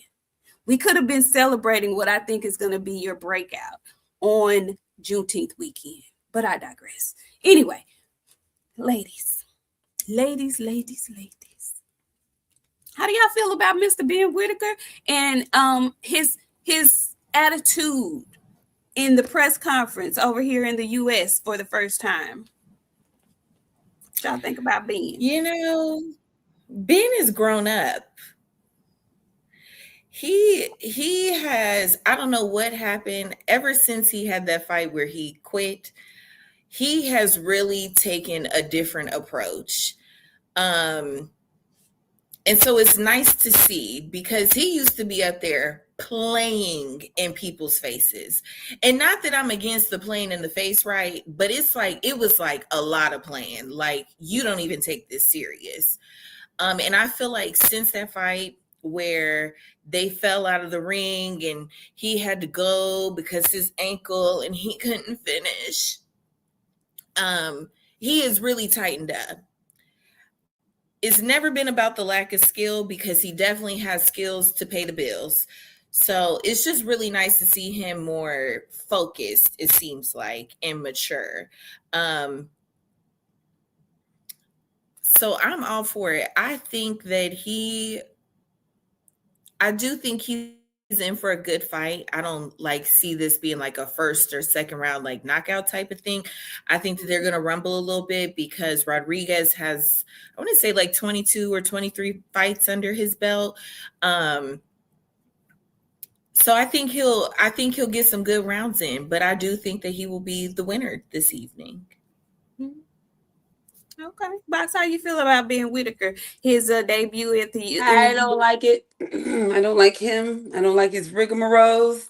I don't like that woofity doofity doos he be doing, and I don't like the Willy Wonka and the Chocolate Factory. I don't like him at all, and I feel about him, and I'm trying not to feel about him like that anymore. But he, to me, is Caucus Clay, Volume 2, from the UK. I am not big on Mr. Whitaker, and everybody keeps saying he a good boxer. I don't like the rigmarole. And speaking of rigmarole, you too, check the thirst trap that I just showed y'all on Instagram while I'm finishing my sentence, okay? I don't like the rigmarole. Okay? I don't like the rigmarole. I don't like the way he be whooping around the ring. He does too much for me. I hope that he gets that straightened up to where he's able to be better. I see some potential there. He has the length, he has the height, he has all of the things, but he just not good to me, and I'm not big on him. I don't like it. I don't like the tussle with the arms. I don't like that. I don't like it. That's, to me, that's fake. You're making my sport look like a gimmick. And yeah, I was like, wow, I don't like him. So there's that. He got a lot of rigmarole. And I sent the what I sent you was the rigmarole, the original rigmarole, the drunken monkey. I was surprised to see that. My God, today. Okay. Wow. Okay, well, let me get back to... Look. Let me get back to boxing, honey, because you I don't know why you even did that. Why would you do a thing like that? Okay, so all right, I didn't hear nothing you said, friend. I was all... He's a rigmarole. I don't like the rigmarole, friend. He looked like he could have some potential on him, but to me, he is the Caucasian Clay Volume 2. And he's going to get hurt by one of a serious dude. He fighting 160, right? Is it 160 or 168? Either way, Amari Jones stops him right now. What is it, Janae? Ben is at 175.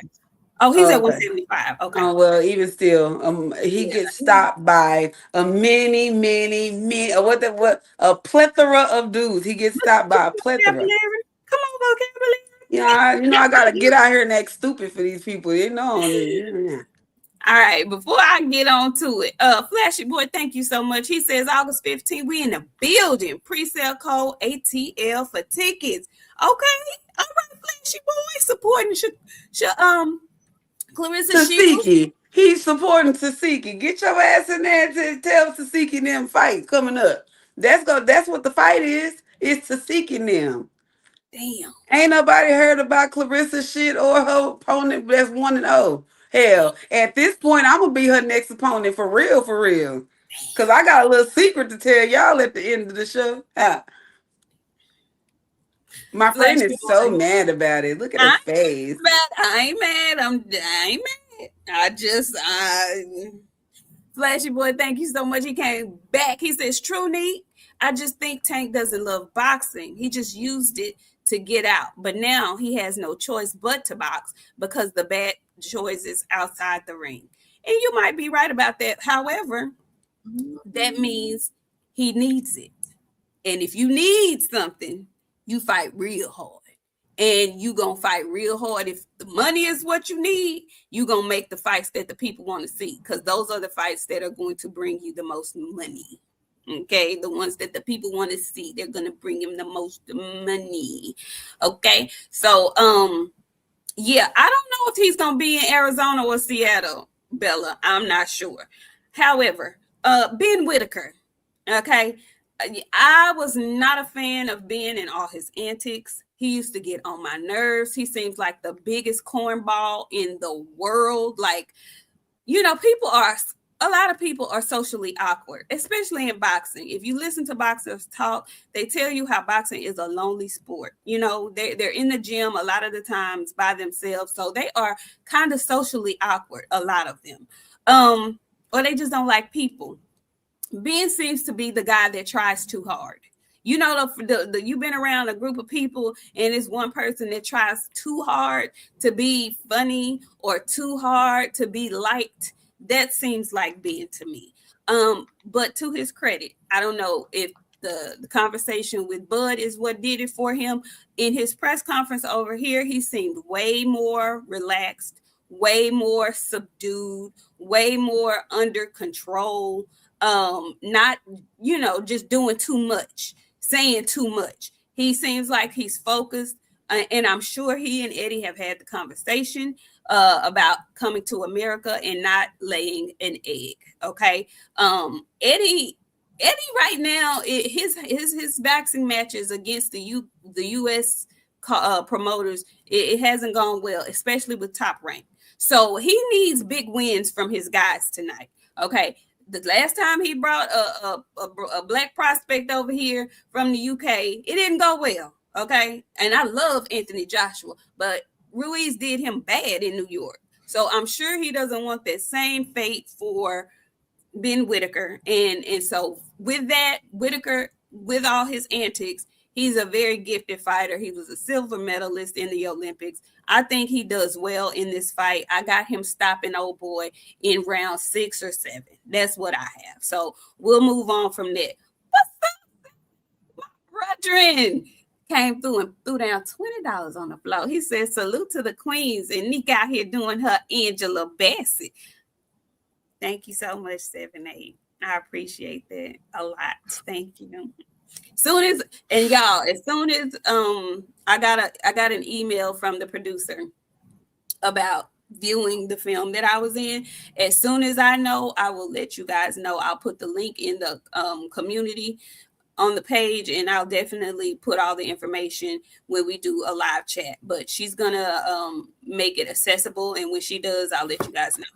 Now, moving on to the next fight. Popeye and all his antics. I think he came up with that whole Popeye situation because he thought Ben Whitaker was probably going to, join in all the fun, because typically Ben would do something like that. But Ben seems to be all business. And I think it's going to be a tough night for old Popeye tonight, Richard Rodriguez. So now we're going to the next fight. And this one, I caught an asterisk by this fight. Okay. These two guys have given the most energy leading up to this fight. And I'm talking about Jahai Tucker and Yuri Cedeno. Ooh-wee. The Messenger, not the Claudine reboot. Will you please? Anyway, Janae, tell me how you feel about this one. Jahai Tucker and Yuri Sedano. You know, we ain't no better than the men. I tell you that right now. You're oof. Let me focus. Okay, let me give y'all the good stuff because um this is gonna be a good fight. This is gonna be a really good fight. Really good fight. First of all, Jahai came. He didn't look dusty for once. He actually looked lotioned, moisturized. He had a haircut. You know, he looked really good in his weight. No, Nick, I'm being serious. Usually I'd be like, boy, did you go roll around in ash before you came out here? He looked really good. Him and Hackett be looking crusty, but I he know. looks good. Jahai looked really good. And maybe because this is close to home, you know, so I don't know. But he looked really good. He looked good for his weight. I don't think he had a rough weight cut at all. He genuinely looked fantastic. Um, You know, one thing about him, he gets really hot headed in that ring. So, based on all the back and forth that they've had, and if, you know, I've watched some clips of Yuri, but I don't know like what he's like in the ring like that. If he's the kind of guy, which it seems like to me, he might be in there talking shit and can really throw him off of his game, I think that could really work in his favor. Yuri, on the other hand, and he's a little taller than Jahai. So that might also be a thing. He was an Olympian. My God, today. He got rid of them twists and them locks. And I have nothing against it, but my God, that man has a haircut and God bless it. But anyways, he's also an Olympian. He's also an Olympian, skilled, you know, got the smile going on. I like it. I like it a lot. But you know what's crazy, Nick? Jesus. He has fought on top rank cards. Yuri has fought on top rank cards. So I'm curious how that all happened, how he ended up being the matchroom fighter tonight. But that's neither here nor there. That's a fine man. And I typically think that Dominican men are scammers, but he could scam me, baby. I think this is going to be a great fight. Jahai might, now I will say this, Jahai is very strong. And if he can keep level-headed and keep his head in the game, I think that he could work his way to a KO or a TKO win because he is strong. The boy is full of anger, and so I think that he could work his way to a TKO or a knockout. Yuri, on the other hand, I think if he wins, it's a decision fight. Like he takes him all 12 rounds because he's a little bit more like skilled. So we'll see. Okay. Friend, do you have who you have winning this fight? You got to make a prediction. Who? Oh, okay. If I had to pick, I'm going with Yuri, and I say by decision. Yuri by decision. Okay. Boxiana, how you feel about this fight? Jahai Tucker and Yuri Sedano. I'll be wanting to pick Jahai. You just never know what you get with him. So with that, I'm not picking against my people. I'm going with Jahai. I'm going with Jahai tonight by decision. He needs something. I can't quite put my finger on what it is exactly, but he needs something really, really bad. So I hope he finds that in his next couple of fights, or else he is going to get a job because I'm just not seeing any progression. Like We hear his name. His name, you hear Jahai, and then you hear about Truck. Truck Simpson and Jahai, they about the same to me. And I love Truck. Truck is a fucking talent, man. I love Truck. But you ain't hearing much about Truck, really. You know what I'm saying? So, like, yeah. I want him. I'm gonna pick Jahai tonight. I'm not picking against my people, so I'm going with Jahai only for that reason. Only for that reason. Okay. Okay. But I he's think he's gonna lose tonight. oh, damn, friend. Okay, so I think it's a really good matchup.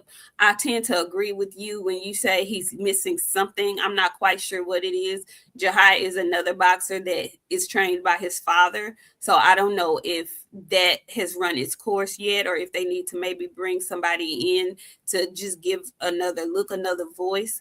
But he beat Truck Simpson in a good fight. You know, he didn't knock him out or anything like that, but he won that fight. But what I did learn, or what I did like about that fight for Jahai, that fight was a going into that fight, they were going back and forth a lot. It was a lot of emotions. You know, I'm gonna do this to you, I'm gonna do that to you. It was a lot of that from them. But Jahai actually got in there in that fight, and he fought a good fight. He boxed. He boxed really well against Truck, and I was shocked that I thought Truck was gonna win that fight. So I was shocked that Jahai was able to center himself, not lose focus, not go in there and just fight purely on emotion. He went in there and he actually boxed, and he won a clear decision victory in that fight. So to me, that showed a lot of emotional growth from him.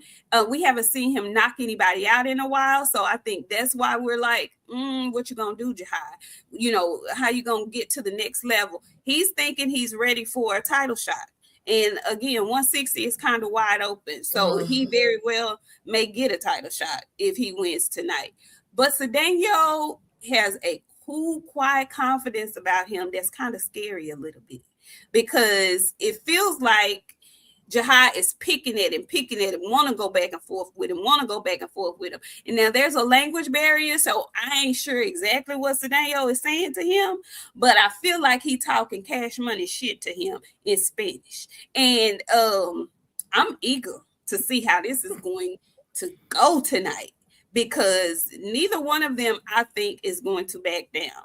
I believe that Jahai Tucker wants to put on the show, because it's been a while since he's had a really good big win, knockout win, TKO win.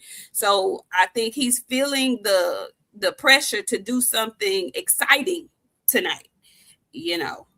And if I'm not mistaken, he's from New York, so he's fighting at home.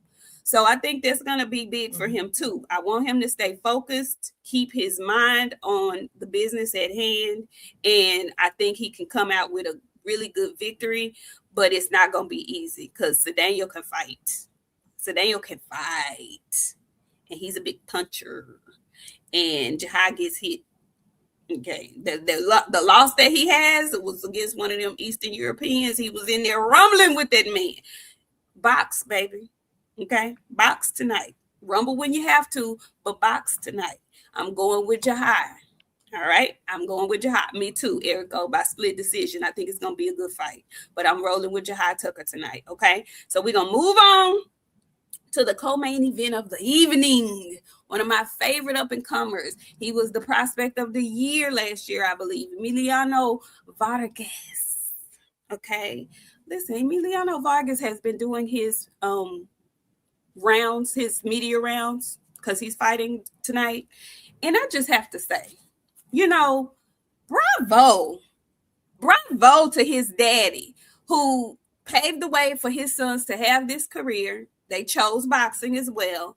But the way that Emiliano has actually listened and did the polar opposite of what his father did, and is using his father's screwball mistakes to go the complete opposite way. When that young man got up there and said he has never had a drink in his life, because he feels like he does everything to the max.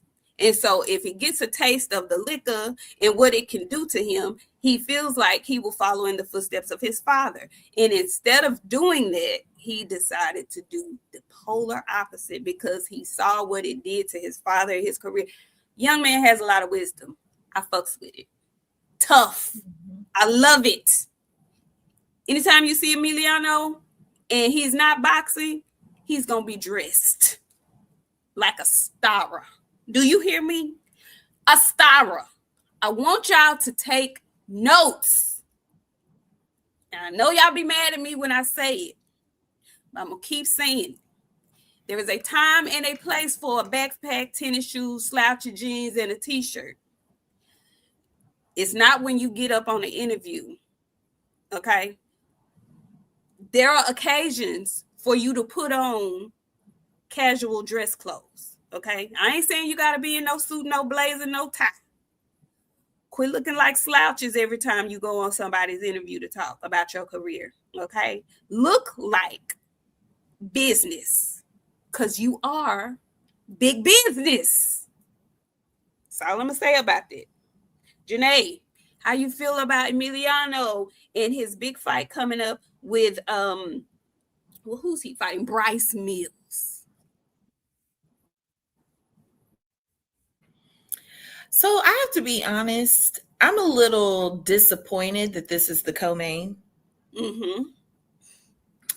And not because I don't like Emiliano, but because we always seem to get a sleeper before the main event.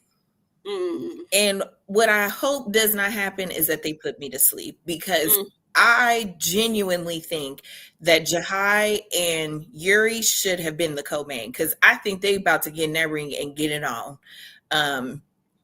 Emiliano should have been that placed third.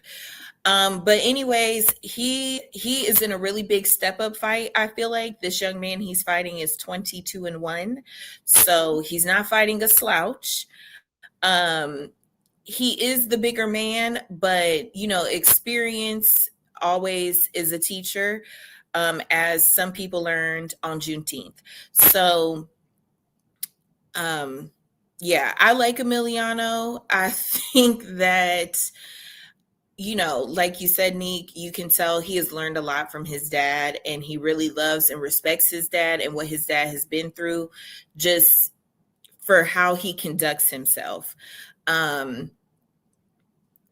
So I don't know. I'm going to be honest with you. I don't know much about Bryce. I will probably find time before the fight tonight to watch some stuff about him, because one thing I really love boxing. So I will sit down and find film to watch on these guys, because that is the right thing to do. And if we're going to get up here and talk to y'all, it's not enough to just say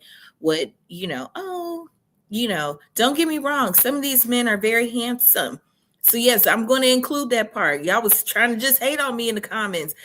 I have two eyes. Okay. I can see. And even if I couldn't see, I ain't blind, okay?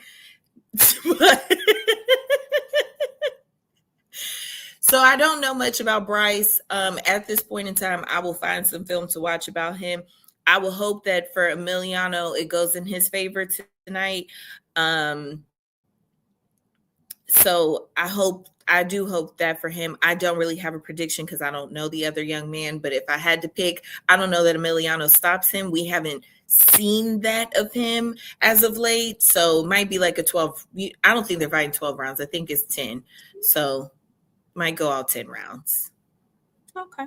Yeah, he is definitely expected to beat him. Shepard Bryce is a top ranked guy though, you guys. Like he had a couple of like 6-8 round fights on Top Rank. Good solid dude. He puts you in the mind frame of Nick Ball. Like he fights like Nick Ball. The last couple of fights, Emiliano hadn't been stopping shit the way he was stopping shit. He's been actually having to go in there and box. So if shit go how I think it's going to go, I think Bryce is going to give him a tough night, because he's not fixing to go in there and sit down. Bryce has come forward. he got like a hook that's real quick and sneaky that he'll catch you with. So I did my little, like Janae said, we can't come out here and just like have conversation with you guys without actually looking to the people that we having to discuss. So I've watched a couple of Bryce fights live. So he's a good solid dude. Emiliano is definitely going to take him to the end. I do not see him stopping Bryce because Bryce, like I said, he is an American Nick Ball. Mm, You're mm. gonna have something to stop him. And in Emiliano's last couple of fights, I've watched those too. He wasn't stopping shit. And in his last fight, I felt like Emiliano struggled a little too much with me. Like his hair had fell over. It didn't even have the nice Emiliano hump that it normally have when he fighting, y'all. I was like, God, this is despicable. Emiliano, please. I don't know what I don't know. But I'm just for the record because not like you said, Janae, I don't know much about him. Bryce a tough night. That's not no ifs, ands, or buts about it. The Bryce's last fight, I want to say he stopped that dude in the last.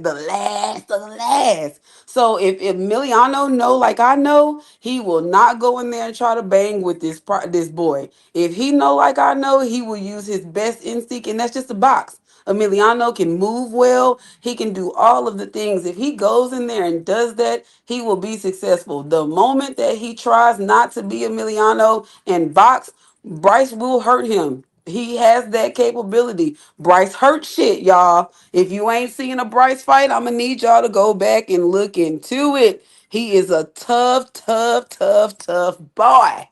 Emiliano's hair ain't gonna have that hump tonight, y'all, when he done. I'm telling you, it's gonna be flat. Mm-mm. It's Damn. gonna be that shaking. You know how Santa Cruz used to throw his head when that hair stuff fall? That's how he gonna be doing tonight. He gonna be throwing that fucking hair because it's gonna be in the two sheets in the wind tonight, y'all. Well, damn, friend, if it go like that, I ain't gonna be mad that it's the co-main. You making It's it, you I'm hyping it up. telling you, Bryce is a talent, y'all. Like it is going to be well worth it. The thing about it is, my concern is, like I said, Emiliano been taking his last couple of opponents. He been taking them. So if that ends up one of these situations, I don't want his trajectory to change because he's losing a fight like this. Because, like I said, Bryce tough. He not going in there to like lose at all. Well, I like it then. I like it. I'm again. I don't know much about Bryce, but listening to you talk about him, I love the matchup because if you go. I mean, you don't want to wait till your championship opportunity to be in a tough fight. You okay? That's the point of boxing. They want you got to gradually step up your competition. I'm not mad at Emilio's last fights. When you step up in competition, I'm not expecting you to knock everybody out. Everybody's not going. And the people that they put you in there with know that you're the chosen one. So guess what they're trying to do? They trying to knock you off that pedestal that your promotional company has put you on and put the spotlight on themselves. And they do that by beating your ass. So he's going to get everyone's BESS. And if he can get through it, then he will be championship worthy, opportunity worthy. So I love a good matchup. Top Rank is known for having good matchmakers. Apparently, this is one of them. Listen, Emiliano, I think they're moving him right. I think it's a tough matchup, but I think it's one that he's favored to win if he's in his right bag. And I think he will be. I'm going to go out on a limb just not because of anything that I've seen, merely on what Boxiana just said. Because I saw Emiliano get hit with some good stuff when he had not his last fight, but that fight in Mexico that he went the distance, that was a tough fight for him. But he pulled that son of a gun out. And I was proud of him for doing so because that pressure is a lot. He's not Mexican. He's Mexican American. So when he was down there, he was fighting, I believe, a pureblood Mexican from Mexico. And the crowd wasn't just necessarily on his side. Listen, y'all say it don't mean nothing, but it does. That's a lot of pressure. So he took some good shit from him. And that showed me that he got a little chin on him. because he was getting hit and getting hit good. He got a little chin on him, Emiliano. So if this dude is doing what you saying he doing, Emiliano, I would love for him to tighten up on his defense. I ain't gonna say it. I was gonna say we might potentially see a knockdown in this fight. He might definitely catch something. Don't be too far away from it, friend, because I'm telling you, Bryce is really one of them ones. Yeah, he might get caught with some and be on his pockets. Now, do I see him getting knocked out? No, I won't say that because I just believe, and I saw a lot of people saying he don't have the same mean streak as his father does. No, he doesn't. And you know why he doesn't have that mean streak? Because he grew up on silk sheets. So he don't have to have that mean streak. He wasn't out in the streets fighting like his daddy was in East LA. You know, he don't come from that. He don't have to have that to be a phenomenal boxer. He doesn't have to have that. He doesn't have to be mean and have the mean streak, the evil streak. He doesn't have to have that. But he will knock your ass out. Like he said, you come running up in there reckless, he will knock your ass out because he got a little pop on him. He got a little pop on him. So I don't know, y'all, because we don't know too much about Bryce. Maybe we speaking, and this might be co-main event worthy. The way Boxiana done hyped me up. I'm telling y'all, Bryce is one of them ones. If you have not seen a Bryce Mills fight, please take it upon yourself to go and view him just before. And I promise y'all, everything I'm saying, y'all gonna be like, "Oh, she was right." Yeah, I mean, you done got me excited about it, okay? Because he's saying what he gonna do, and Emiliano kind of feel like, you know, you can't F with me, but you supposed to say that, so go ahead and say it. And I think that made Bryce feel a little way too, like, don't just make it seem like it's a foregone conclusion that you Because Bryce had a little interview where he was talking about, he was like, "Man, I've been doing this." He said they be looking down on me like they don't know who I am. He was like, "I'm really one of them ones," and Bryce really is, y'all. He from New yeah. York. Like he really is real New York. Yeah, I can't wait. And see, that's what I'm saying. He fighting at home. That's another kind of pressure for him. So I'm encouraged about watching this one. Again, I'm going with Emiliano because I really, really like him a lot. I love the way he represents. And so I'm gonna always back somebody like that. That's just me. Anyway, the main event of the evening. Jerron Boots Ennis versus Xander Zayas. Does that have a moniker? What does he call himself? Xander what Zayas? What does he call himself? I don't think he has one. Anyway, Xander Puerto Rico Zayas. Okay. Janae. Tito Martinez. Go to hell. Go to hell. Go to hell. Go to hell. I do love him. I do. I love him. Dre Day. I do. I love Emiliano. He's so well put together. I love it. Anyway, so listen, not the track star speaks. Lord have mercy. Okay, Janae, we had a press conference. Then we had the weigh-in. On press conference day, a lot of people were talking about how Xander looks sunk in, how Xander's weight drained, how he's dry, blah, blah, blah, blah, blah, blah. Now, y'all all know Xander's a big guy, and he was going to look frail because he has to drop a lot of weight. How do you feel about that? Do you think it's going to play a role in this fight in particular? How so? Who do you have winning? First off, you know, I have disputed that whole thing. That was a thing that Boots came up with to convince himself that Xander was going to have a hard time making weight. We have never had any indication prior to this fight, and I didn't have one during this lead up, that he was going to have any issues making weight. Xander is a big boy, but he has been dropping weight like this. Like, this is not something new to him. And for me, I just felt like with the path that he's on, he wasn't going to mess up his name by not making the weight or not having the titles on the line because he couldn't make the weight. Boots looked great. Xander looked great. They look very good at 54. Very, very good at 54. um, Both of them yesterday at the public weigh-in looked a little bit more filled in, but you can, first of all, Xander is a big boy. He probably about 5'11", pushing 6 foot, and he probably walk around close to like 195, 200, which he wouldn't look right not being that way because he's very tall. He's taller than Boots.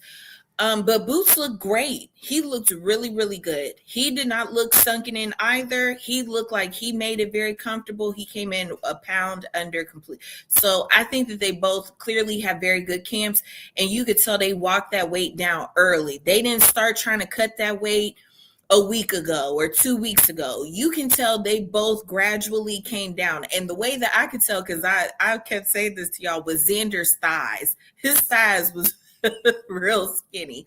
He's a big guy up top, but his thighs was telling me, oh, he in that gym losing weight. He Puerto Rican. They got thighs. And Boots, on the other hand, you can see it more in his face, but he looked really good. He looked really, really good. I thought it was very telling that neither one of them wanted to turn away at the weigh-in, that final look. Neither one wanted to turn away. They wanted to show like, I'm here. We here. We at the rubber has met the road, babe. So I thought it was good. This is not a knock on either fighter. I am completely disappointed in the lead up to this fight. I also said many months ago, before this fight was even announced, that the summer fights were going to be a hard sell because of the World Cup. And I have been proven right. But anyways, we move on from that. Tonight, I think that the main event is going to be a rumble. It's very much going to be a rumble. I think that people want to run with the narrative, right? But like, let's just talk the boxing. Let's talk the skills. Let's get into it. If I were Xander, I would tear Boots up to the body. And something else that I would do, and this is going to put y'all in the Muhammad Ali mindset, because Xander is a big guy. I would put all my weights on Boot for rounds and wear him out and tire him out and rip him to the body. I would do that for 4 or 5 rounds and just be responsible. I wouldn't even try to punch to the head. All I would do is tear his body apart, to slow him down, to break down that athleticism. And because you're going to go in and be 6 foot and you are naturally just bigger than him, I would put my weight on him. Every chance I got to tie him up and grab a hold of his ass or lean up on him or kind of bully him, that's what I would do. Because you have to do something. Boots is speedy. He can counter punch, but he also will get hits. He will take more punishment than he needs to. And so I would take advantage of it. You also are the bigger guy. I would take advantage of every physical attribute that I have in my repertoire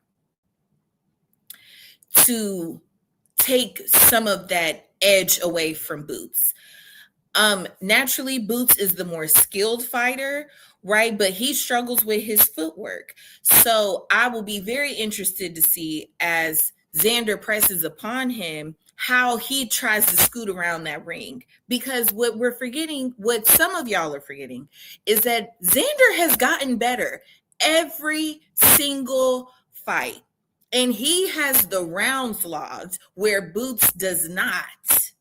Now, Boots is the more naturally and gifted, talented fighter. However, when you don't have the rounds and you're not used to carrying that weight for 12 rounds, that does something to you. But I say all that to say that if Xander wins, it is going to be If Xander wins, he will get a late stoppage. Mm-hmm. If they have the right game plan, I could see him stopping him in the championship rounds. You see Xander stopping Boots in the championship rounds? With the That's right what you see? plan. With the right plan. On the other hand, if I was picking Boots, I could see him stopping Xander in them late middle rounds. Mm. Mm. Mm. I could also see him stopping Xander in them late middle rounds, 6, 7, 8. Because one thing about Boots is not, with a bigger guy like that, he will wear Xander down. He's gonna punch and punch and punch and punch and punch. Boots will throw a lot of volume if you're coming at him. He gets you with the volume. Like we saw that with the Stan fight. The volume is what broke Stan down. He's just he will not let Xander breathe for 5, 6, 7 rounds, and then all next thing you know, you like, damn, he got him up out of here. Now, I will say this also. This is a different limelight. This is a different pressure. This is a different level that they are both going to. So Boots does not do well with that. What Boxiana say when he be on them tank cards? Grinning and skinning and bullshitting and winning. He gets scared. He gets scared in the lights, and the lights are going to be very bright, because I will say, for the lack of promotion, they sold the hell out that Barclays. It's going to be loud, and that bitch is going to, and if the card leading up to it is exciting and it's a run, and we get some really entertaining fights tonight, you feel that energy in the air. You feel it in the air. You know what you got to come out there and do.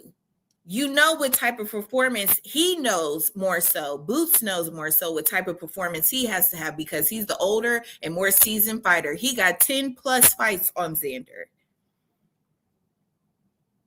So if he even look like he gonna struggle tonight, y'all gonna listen, because it is what it is. Y'all gonna be on his ass if he struggles. Y'all, and I'm not saying us up here, I'm talking about y'all in the comments, y'all on Twitter. Y'all gonna be on his ass if he struggle with that boy. And y'all know y'all are. So, and he knows y'all are. Pressure.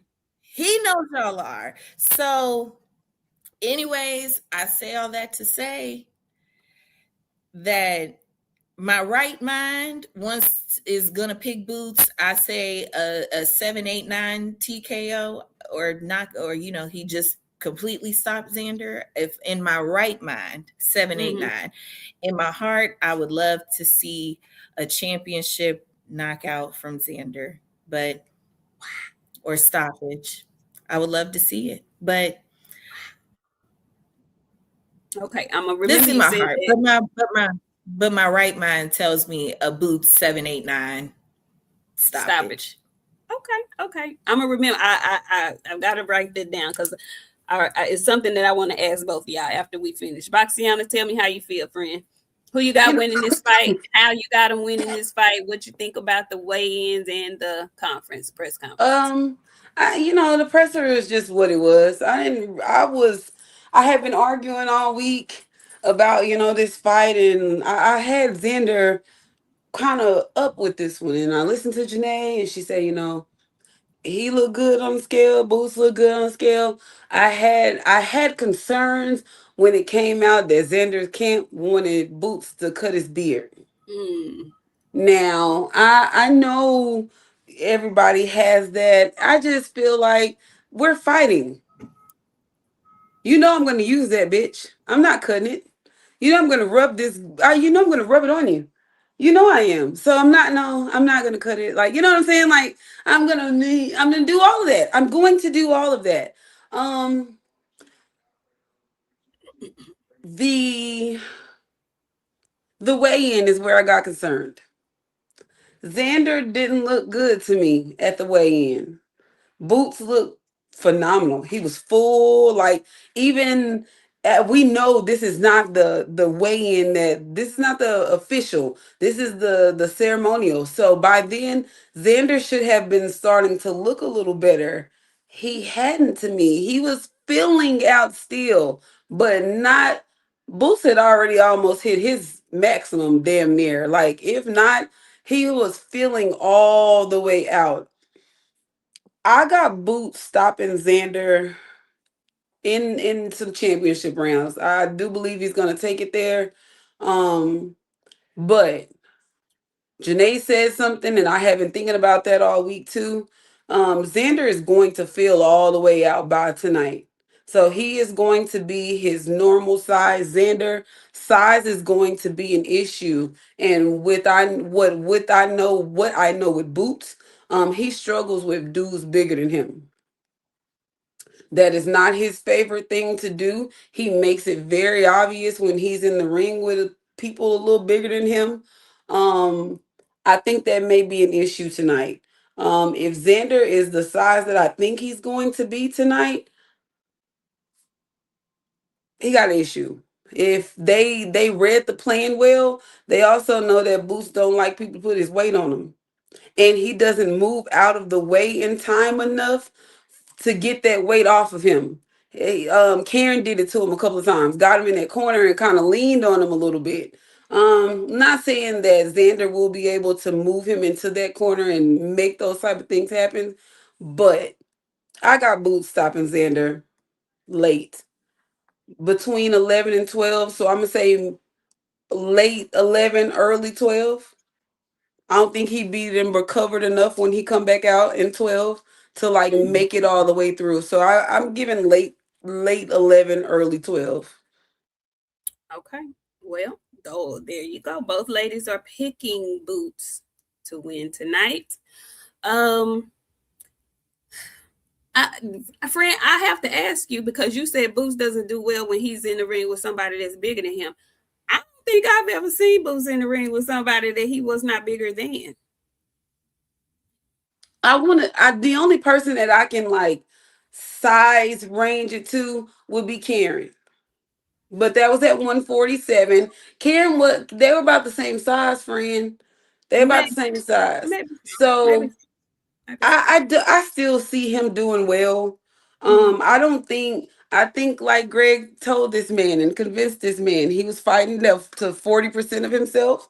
And with him being at his full maximum at this point, I do believe he has what he needs to get him through the fight.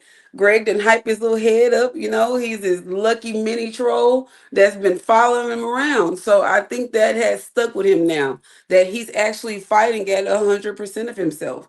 So I think we'll be able to see a little bit of that tonight. Typically, I would be rooting against Boots because everybody's rooting for him. I don't like picking people that y'all be rooting for. I like to come in here and pick somebody, the other person. But tonight, because this is such a statement fight for the both of them, Yes. I'm hoping I have no choice.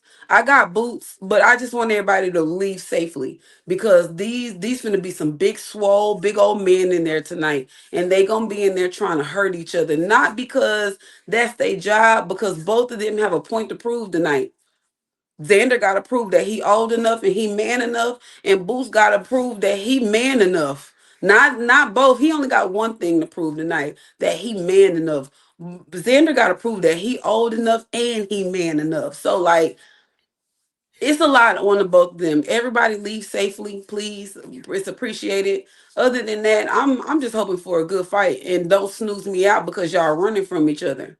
Right. Because that could also be a possibility. We get a Shakur and Edwin De Los Santos because they don't know how to gauge each other well. They're still they just sizing each other up 7, 8, 9, 10 rounds. You know what I'm saying? Like we can't afford that tonight. So I'm Ooh, hoping we don't get that type of event of a whole night of sizing and somebody take the leap and come forward and do something, which I do think it'll be Xander. He's gonna get overexcited because he, like I said, he's going in this with I got a point to prove, and I think that will make him a tad bit careless and Boots will catch him because he's gonna have to go for the gusto in this fight. Ain't no ifs, ands, or buts about it. He can't start slow. He got to come out in from round one.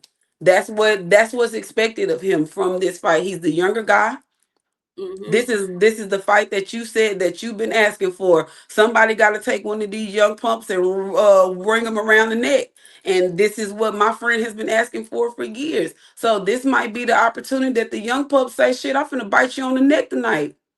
We don't know what we getting.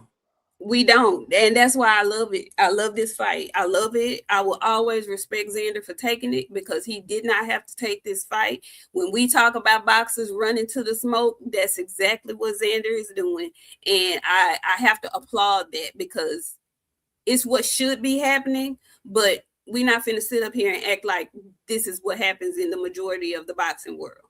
We see more people pivot and maneuver around other really good competition more often than we see them run to the smoke. So I will always be a fan because we wouldn't be getting this fight if he didn't seek it out.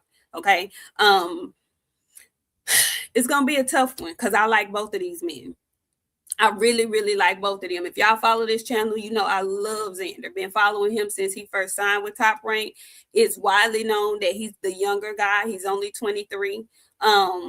He's only 23 years old. And Boots just turned 29. We've been waiting for Boots to be in a premier top-notch matchup so that we can see his skills on display. Up until now, we've been seeing Boots basically toy and play with his food in the ring. He'll finish some of them. He finishes most of them.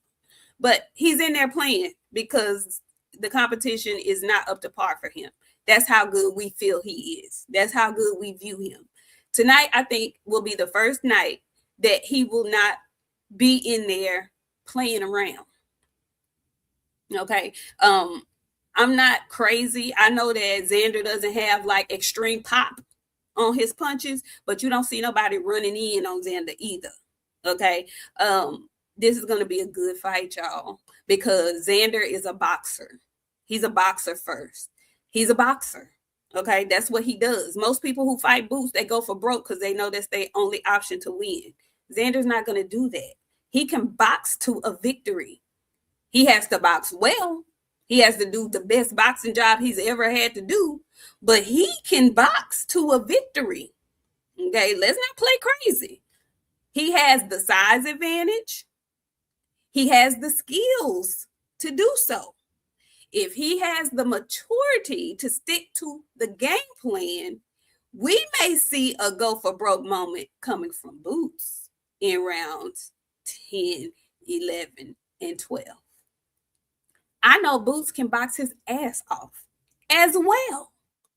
But crazy as it sounds, I think Xander is more mentally prepared for this fight than Boots is. Because like Friend said, I don't know if y'all have seen it. When Boots was on undercards of huge fights, he gets caught talking to the crowd, looking in the crowd, attention span not where it needs to be, focus not where it needs to be. He can't afford to not be focused tonight.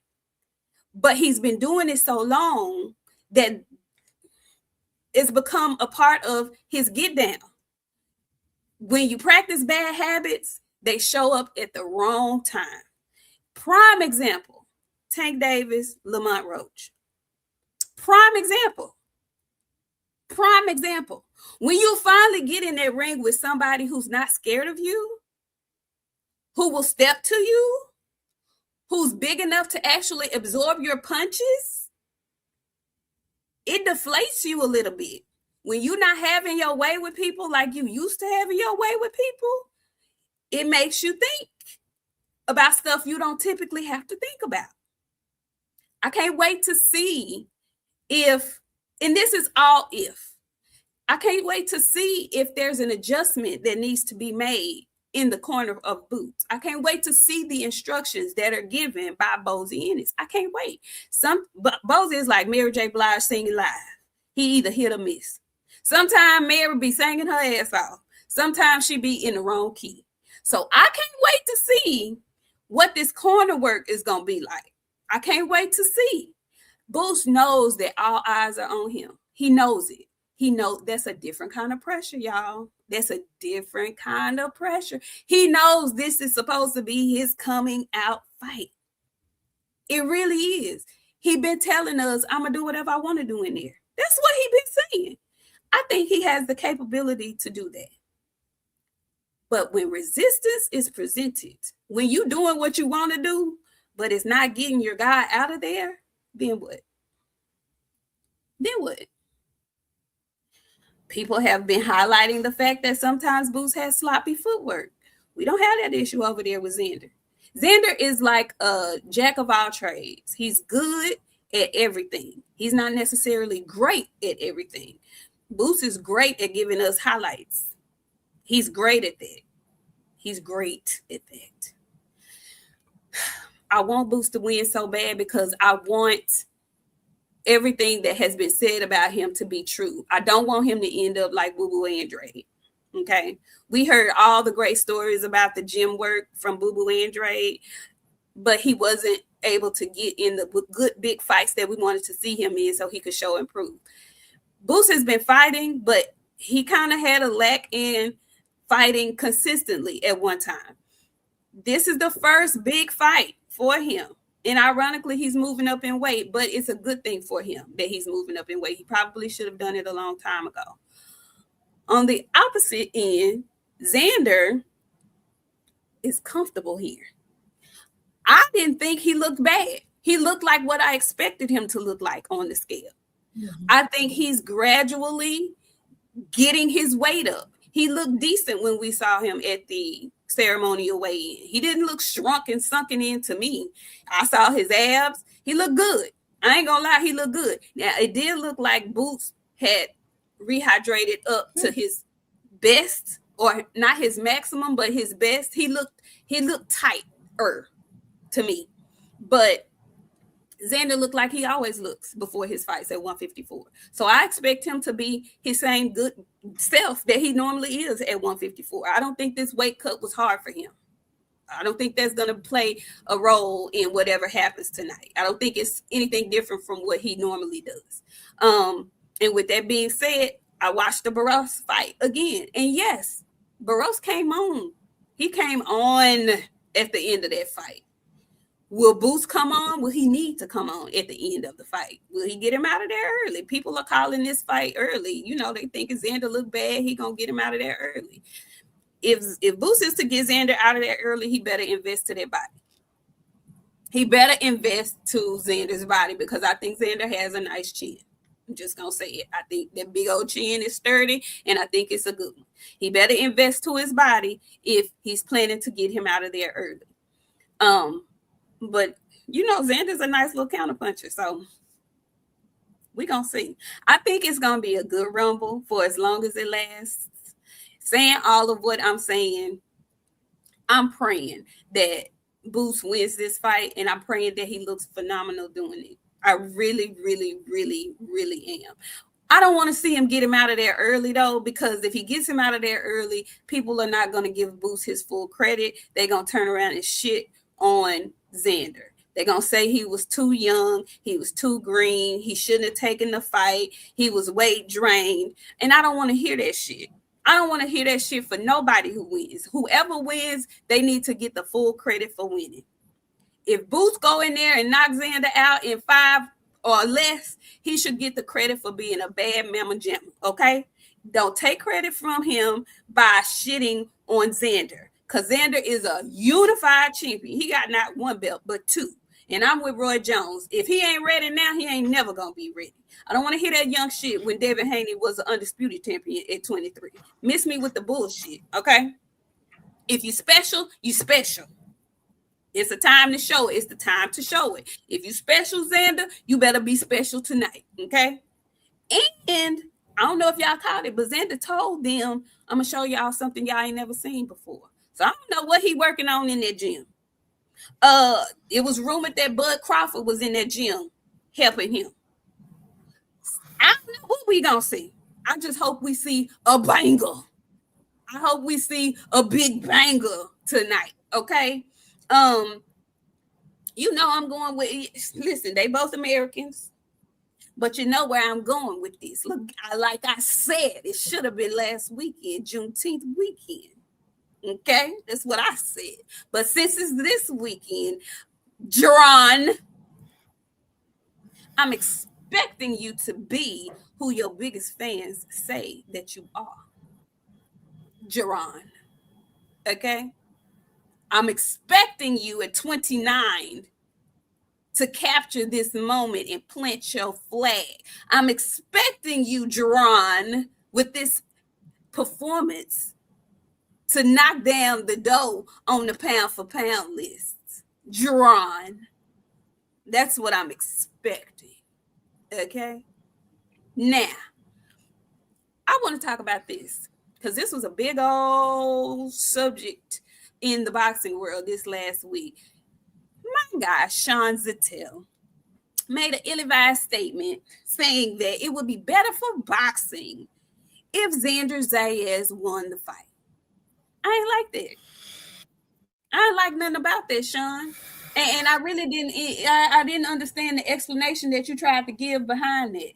It should always be may the best man win. The period. Okay. And I'm so happy that Breadman came and y'all had a discussion and he kind of, push back on that statement as he should have, and most of us should have. I heard Clay say that last night. It would be better for boxing if Xander won. Houseway, how do y'all fix y'all mouth to say that? Why? Do you fix your mouth to say that? It's always better if the best man wins. Okay, whoever is putting in the work on fight night. That's what's best for boxing. Xander already did what was best for boxing by taking on the challenge. It can stop there. The fuck? I don't understand what that was about. I don't want to go there, but I don't understand what that statement was about. How do y'all feel about that? It was better. It's better for boxing if Xander wins. Everybody that said it ain't got no hair. I don't take advice from people that don't have a hair on their head. If you're bald, I don't. What? No.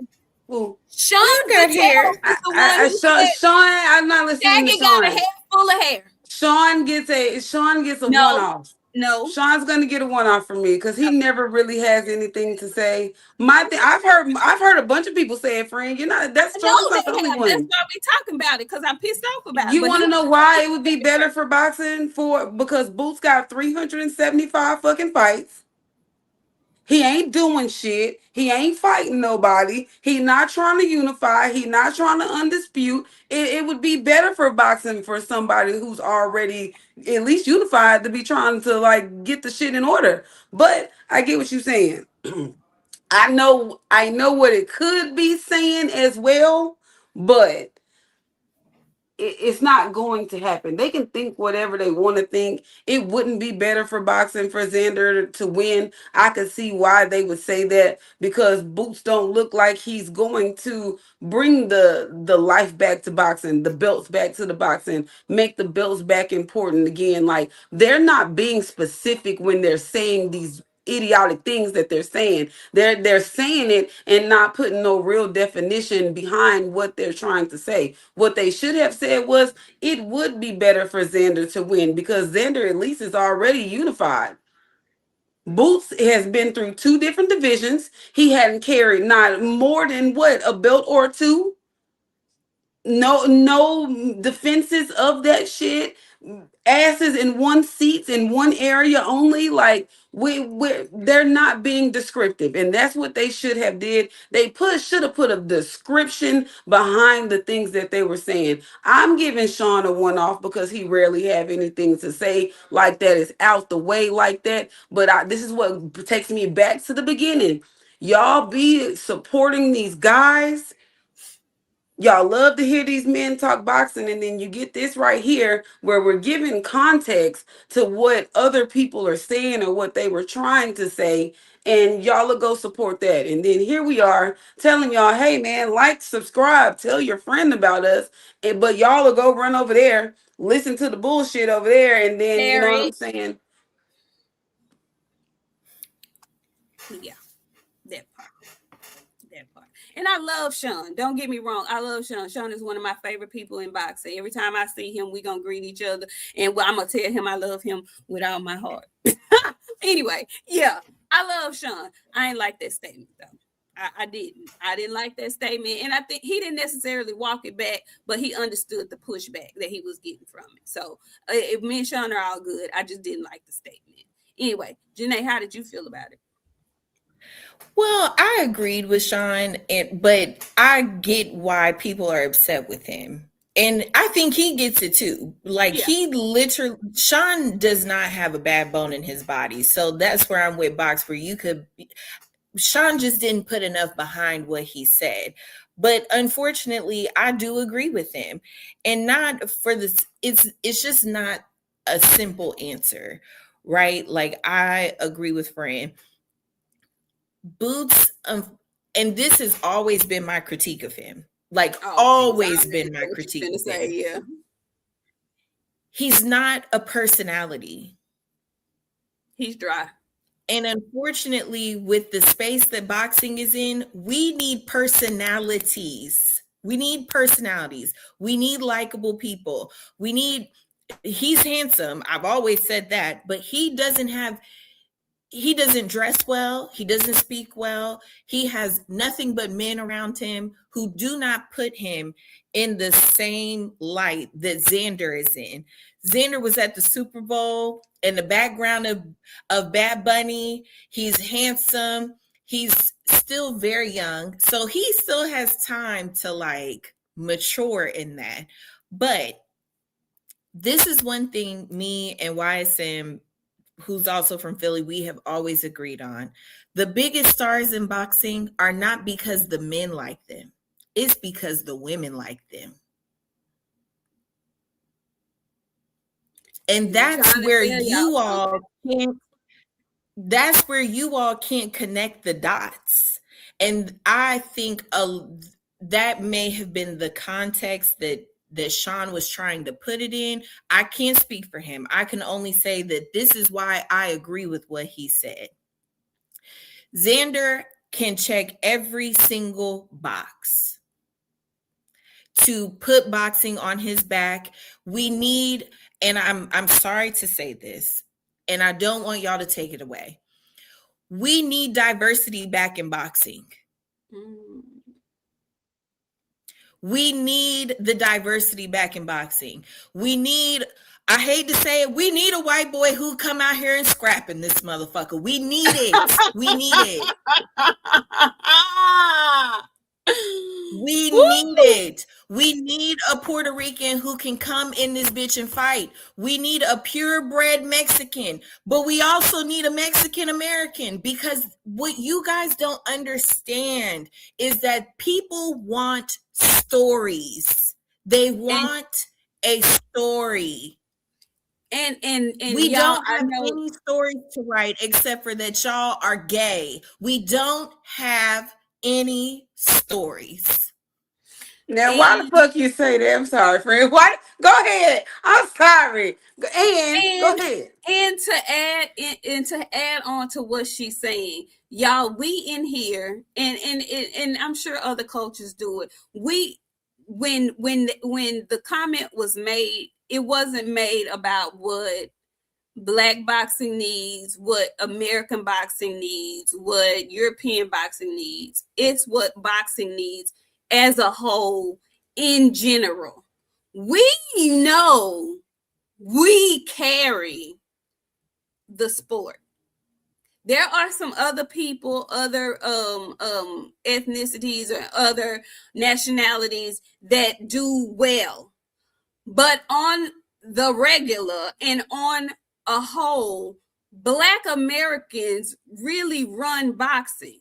And then when you say that, you have to look at the ones that are at the helm of it. The Black boxer that has surpassed every other boxer in the world right now is going bankrupt badly in our face.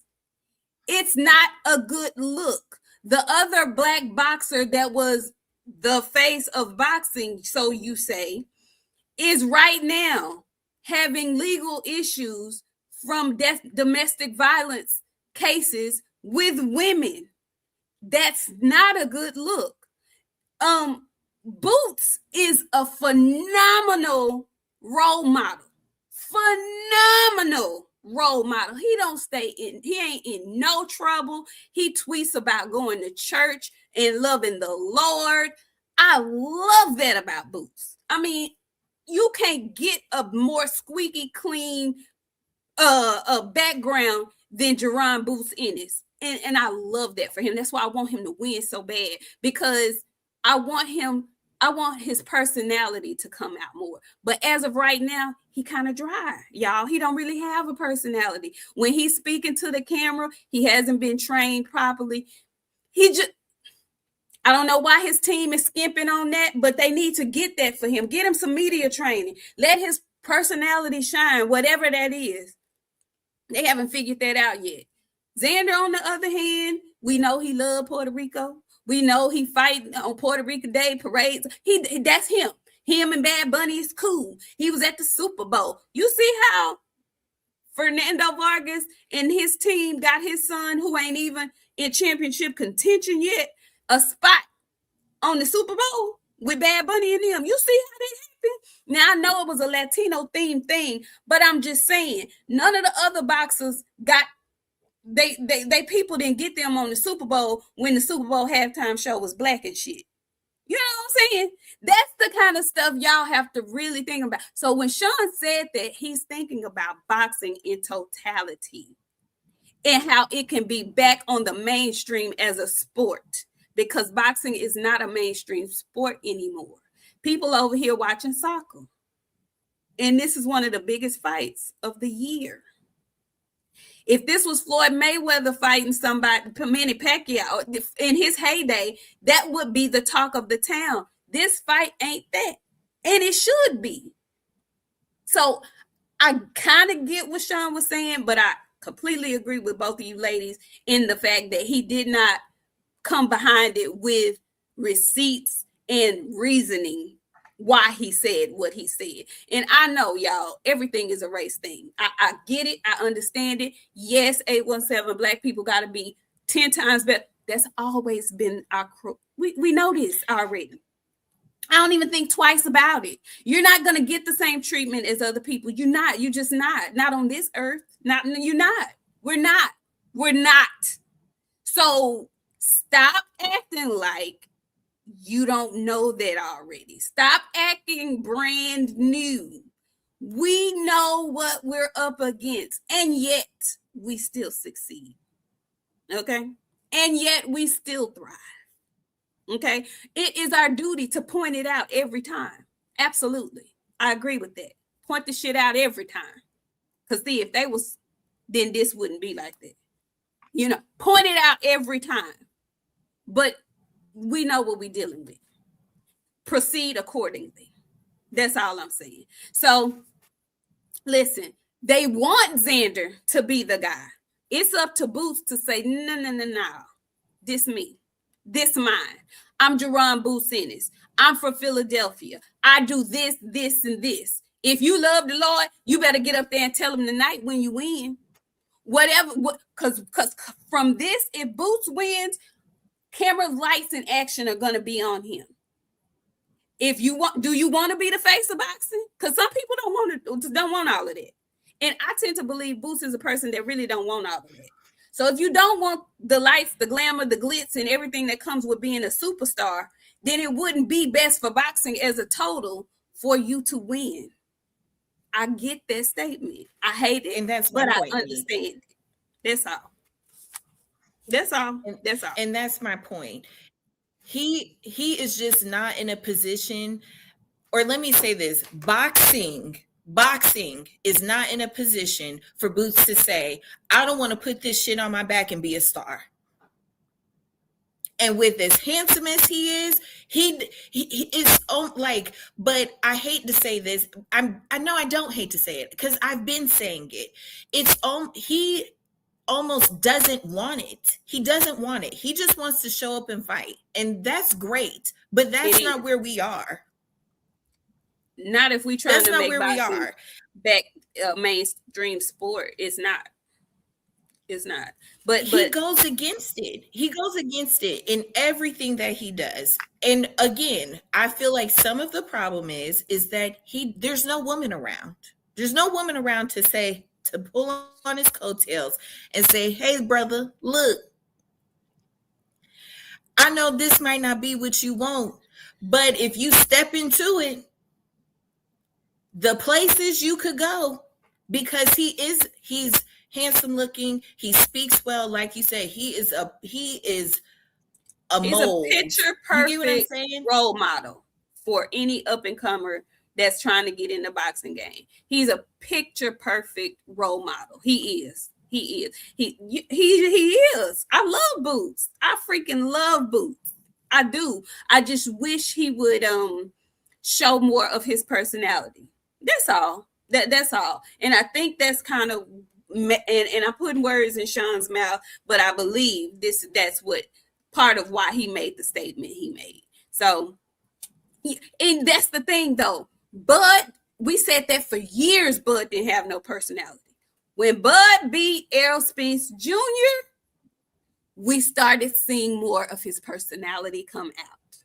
When Bud beat Madrimov, it was like,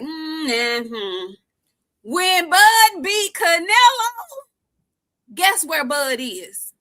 About to be an analyst on the TNT commentary team on the 4th of July. Oh, he's got personality. He just didn't show it. Now he's comfortable in doing so. And you only get comfortable in doing so once you start doing it more. Anything you start doing more of, you get more comfortable. Everybody's not born gifted like that. So I'm just saying. And I'm not even above it. Bud got a woman in his corner.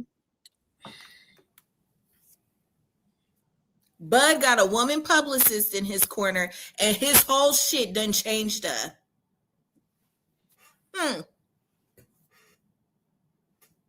Errol Ferry, I think you might be on to something. I'm not going to even tell you incorrect. And the reason being is because the media would have picked up on it more. But that's on his team. His team is not pushing him that way. Eddie Hearn is not pushing him that way. Y'all be mad at Bill, but Bill takes matters into his own fucking hands. If you're not going to push my son, when Eddie was with Devin them, he didn't do the leg work. Bill did it. Bill did it. Whether y'all love him or hate him, Bill did it. Because Devin is one of them ones like that too. He don't talk a lot. He does not feel, he wasn't comfortable being in front of the mic and shit like that because he was young. He wasn't comfortable with it. But you know who was? Slick ass Bill. Slick ass Bill was comfortable and motherfucker with that shit. And he got on here and he talked his son up. Bozy is a gym rat. He's not going to do it. When you don't have it in-house and you're not that yourself, you need someone to do it. That's why it took so long for Bud to pop.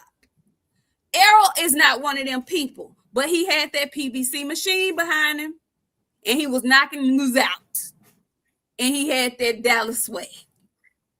Even when he ain't trying to be funny, he funny. That's his personality, though. You got to see it. I'm just saying, y'all, it's a method to this. It's great to just win. It's great to knock people out, but you have to have the push. Even Tank. Tank had Floyd Mayweather by his side. He didn't talk a lot. He really don't like none of us. Okay? If it was up to him, he'd just knock folks out and collect his check. He ain't trying to talk. But when he does talk, it's like, okay, he got a little personality too. He's a little funny. Pun intended. He got a little personality and whatnot.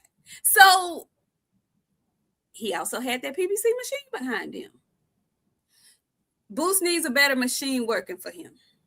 He needs a better machine working for him. We ain't gonna even get started about the top rank machine that's behind Xander Zayas. Again, they had that man fighting on every Puerto Rican weekend they could find.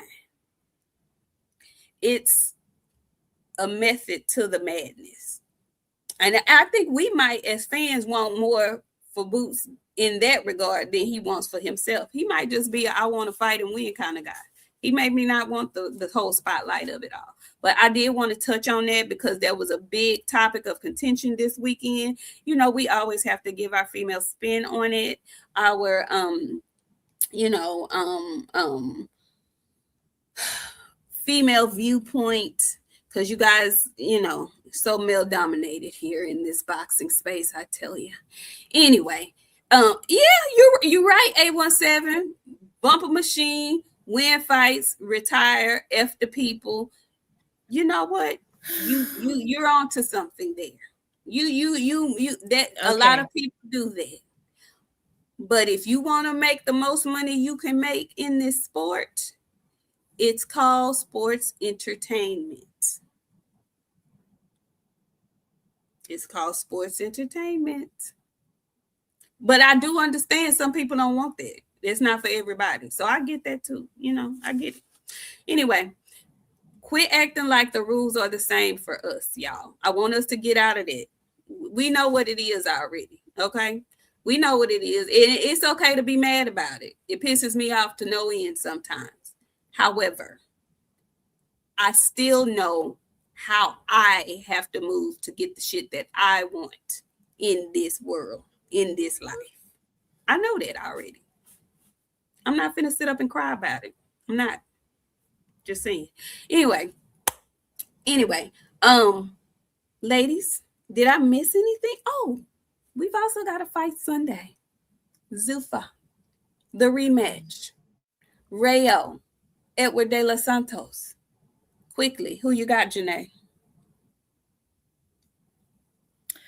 I'll be honest with you. I don't even care about the fight. I just want to take the time really quickly to give a chuckle, a good chuckle, a ha ha ha, a kiki to Zufa, because they told us that they was gonna come in this shit and motherfucking move mountains, and nobody even gives a good goddamn about this rematch. I most certainly don't.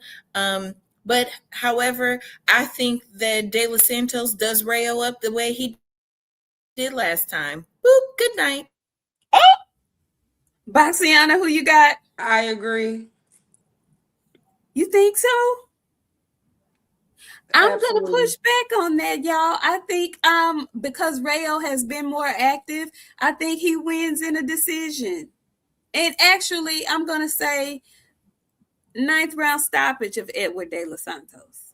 Because they've both been chubs and moved up to 140, but I think it's going to be difficult on both of them to get back down to 135, which is where their fight is at. But Edwin hasn't been as active as Rayo, so I I'm gonna go with Rayo on this one. I'm gonna go with Rayo. I think Rayo avenges his loss. I'm gonna go with Rayo on this. Rayo is good in rematches. You remember what he did to Christopher? He avenged that loss to Christopher. I think he avenges this loss. I know Ryan Jackson, but I'm going Rayo. I think Rayo. I think he got Edwin this time. That 135 gonna hurt Edwin because Edwin he was another Patty Pies candidate, baby. Yeah, he did Lil Beehive dirty. Yeah, I'm going with Rayo. I'm going with Rayo. So we shall see. We'll be back tomorrow to discuss it all. We might be on tomorrow when that fight comes on, at least the prelims anyway. But go ahead and close us out, friend. Shout out to y'all. I'm finna get the hell from around here. I'm going outside. I just want to tell you a word of advice. Don't be a bitch ass nigga all your life. I mean that in all of my days and worry and things. Do not. If you feel like you look in the mirror and you see a little bitch assness in yourself, do find it in your heart to remove that by all instances. And if you feel like this is for you, please, y'all know how to seek and find me. Please, let's talk about it. But I see a lot of bitch assness on the internet, and I'm just doing my due diligence to point out the bitch ass and the bitch ass niggas. That truck is on your way to your city. I'm actually starting to branch them out. I got a U-Haul in every city at this point. Look out, it might be on your street soon. So I just want to tell y'all after tonight, we'll see. But when we come back here tomorrow, you bitch ass niggas better not be on that bullshit. And if y'all are, when I come back on here at 7 o'clock tomorrow night, we're gonna have a discussion about how y'all fail to give either Boost or Xander their full credit for this fight. So I needed to warn you beforehand. Don't be a bitch. Y'all see y'all tomorrow. Janae, you want to close us out? Well,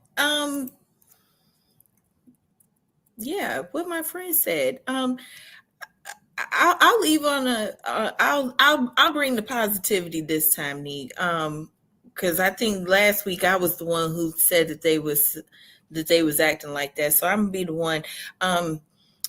Today, call your granny up. Get on the phone. Call your granny up today. If she's here, yeah. And if she's not here, you can still go out there, take her some flowers, clean her grave off. Go out there, sit down and talk to her. If your grandmother is still on this side, call her up today. Get her on the phone. See how she doing. Take her some money. They like, I know it's wrong. Take her some cigarettes, whatever she like. Butter pecan ice cream. They like stuff like that.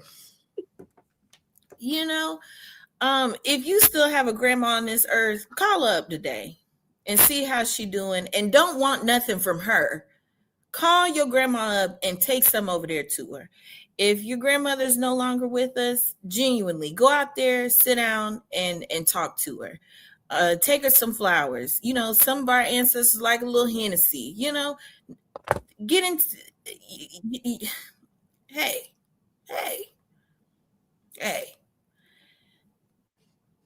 I'm just saying. Go call your granny up today. See how somebody else is doing that, and it doesn't revolve around you. Do something nice for your grandma today. That's what I would say. We got to appreciate our elders while they're here. We need to appreciate them even more when they cross over to the other side. I'm a firm believer in that. They never leave us. They're just not here. Fuck y'all, granny, because y'all full of shits. And y'all not nice to your mamas or none of the people or the women in your life. Your grandma ain't gonna get no special treatment. I see the bitch in y'all. My friends in here being too fucking much. Yeah, y'all not gonna be nice to nobody. Friend, I'm gonna have to mute your They're mic. not nice, friend. Put them on back on mute. No, don't mute me. Y'all are not back on nice. you. Y'all are not nice. I see y'all. Y'all don't say nice things, and then she gonna come in and tell y'all to be nice to your granny. Your granny don't want you at her house. Yeah, we're not doing that. Well, some of their grandmamas don't, but I'm just saying, just Wait the a ones minute. that This nigga said I'm going through baby daddy problems. Here, let me tell you it's a secret about Big Mama. Big Mama, Big Mama, one grown kid, sir. No baby daddies. No baby daddies. The daycare is closed in this bitch. I don't like niggas' kids. One kid, no baby daddies. I killed him. There's that. Yeah, I'm muting her. I ain't never had to Earl mute my Fairy. friend. Oh my God, Yeah, Lord, Earl have Fairy. mercy. I'm my granny's favorite too. I love my girls, so I can only encourage y'all to do the right thing, do the spike thing. Call your grandma up today and see how she doing. I talk to my granny every day. That's my ace boon. I love her with all my heart. Friend, yeah. Friend, come back. Y'all done pissed her off, man. I mean, cause she Y'all ain't kicked me wrong. out? She ain't Y'all wrong. kicked me out? That's okay. But also In this but shit. you know what I'm gonna tell you though? I'm gonna say this and then I promise we gonna go. The simple fact that your black ass would get on here and say, oh, you got baby daddy problems is the problem that we're having, period, in our community, and exactly why she called you a bitch ass man. That's actually a huge part of the problem. We can't leave here until people get attacked because we let the whole show go. We just been playing, y'all. He was kidding. My God. Listen, Hey, this ain't no comedy show. I ain't know who that was. I'm sorry, Ricky. I didn't know who that was. This ain't no comedy show, and Ricky, this ain't you the was about to comedy just hour. jump. Rick, Rick, Rick, Ricky, you gotta come in here with some mace, Ricky, baby. you You was don't know about to what you're get gonna jumped. get.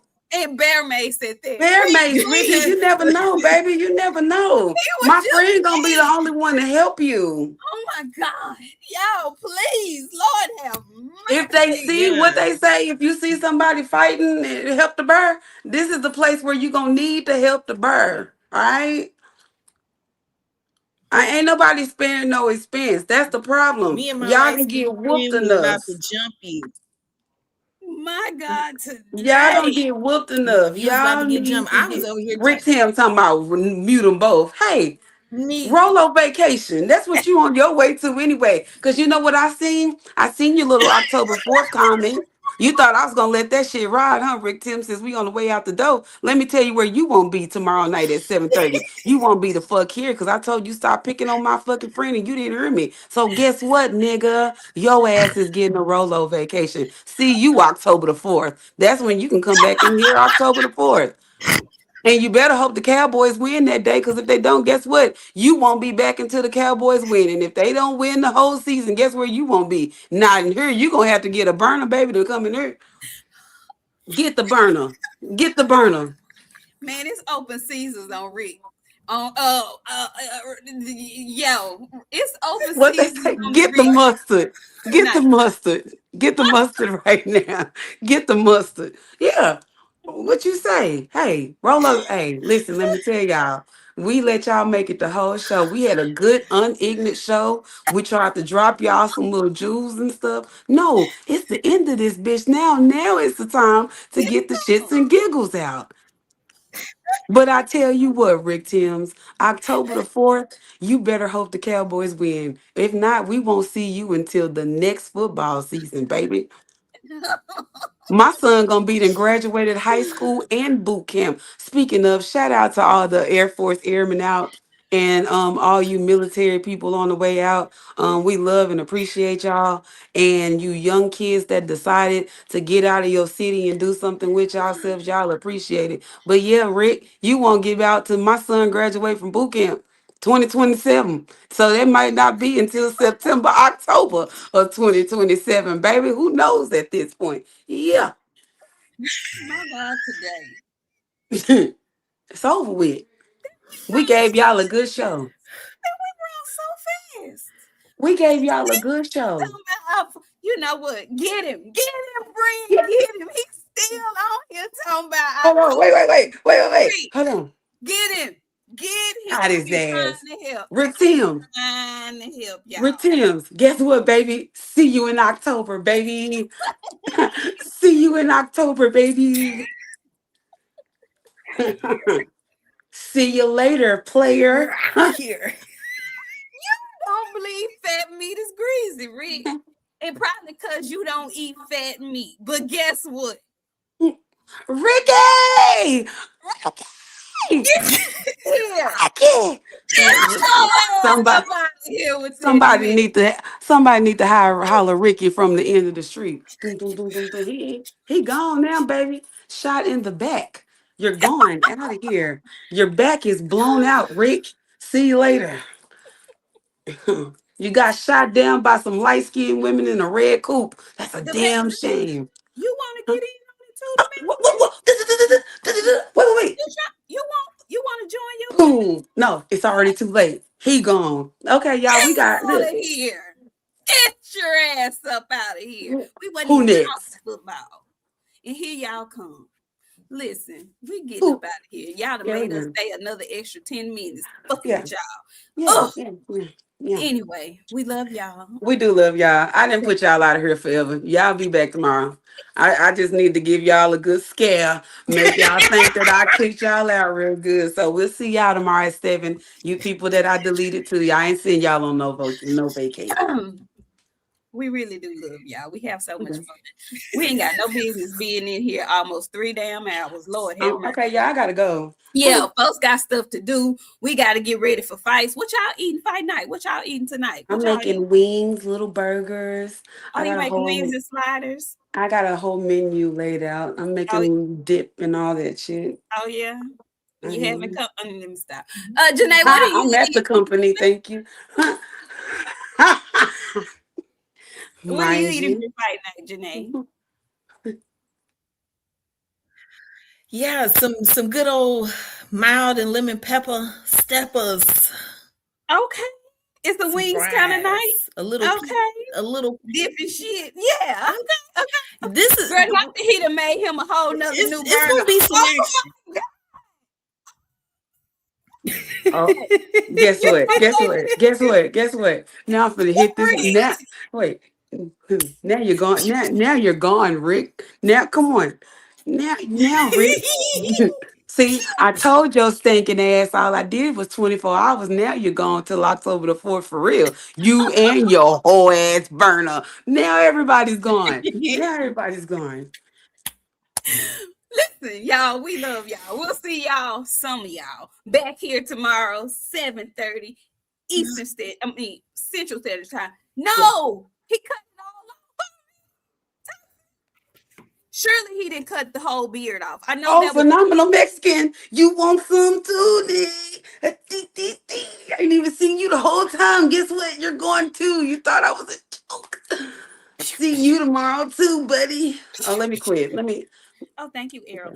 Anyway, listen, we gone. We out of here, y'all. We really Yeah, are we out of gone, y'all. We gone. We gone. We here. Wait gone. for this fight. Hopefully it lives up to the billing, and we'll see y'all to talk about it tomorrow, 7:30 Central Standard Time. Don't meet us here, beat us here. We'll see y'all later. Thank you. Bye. Peace.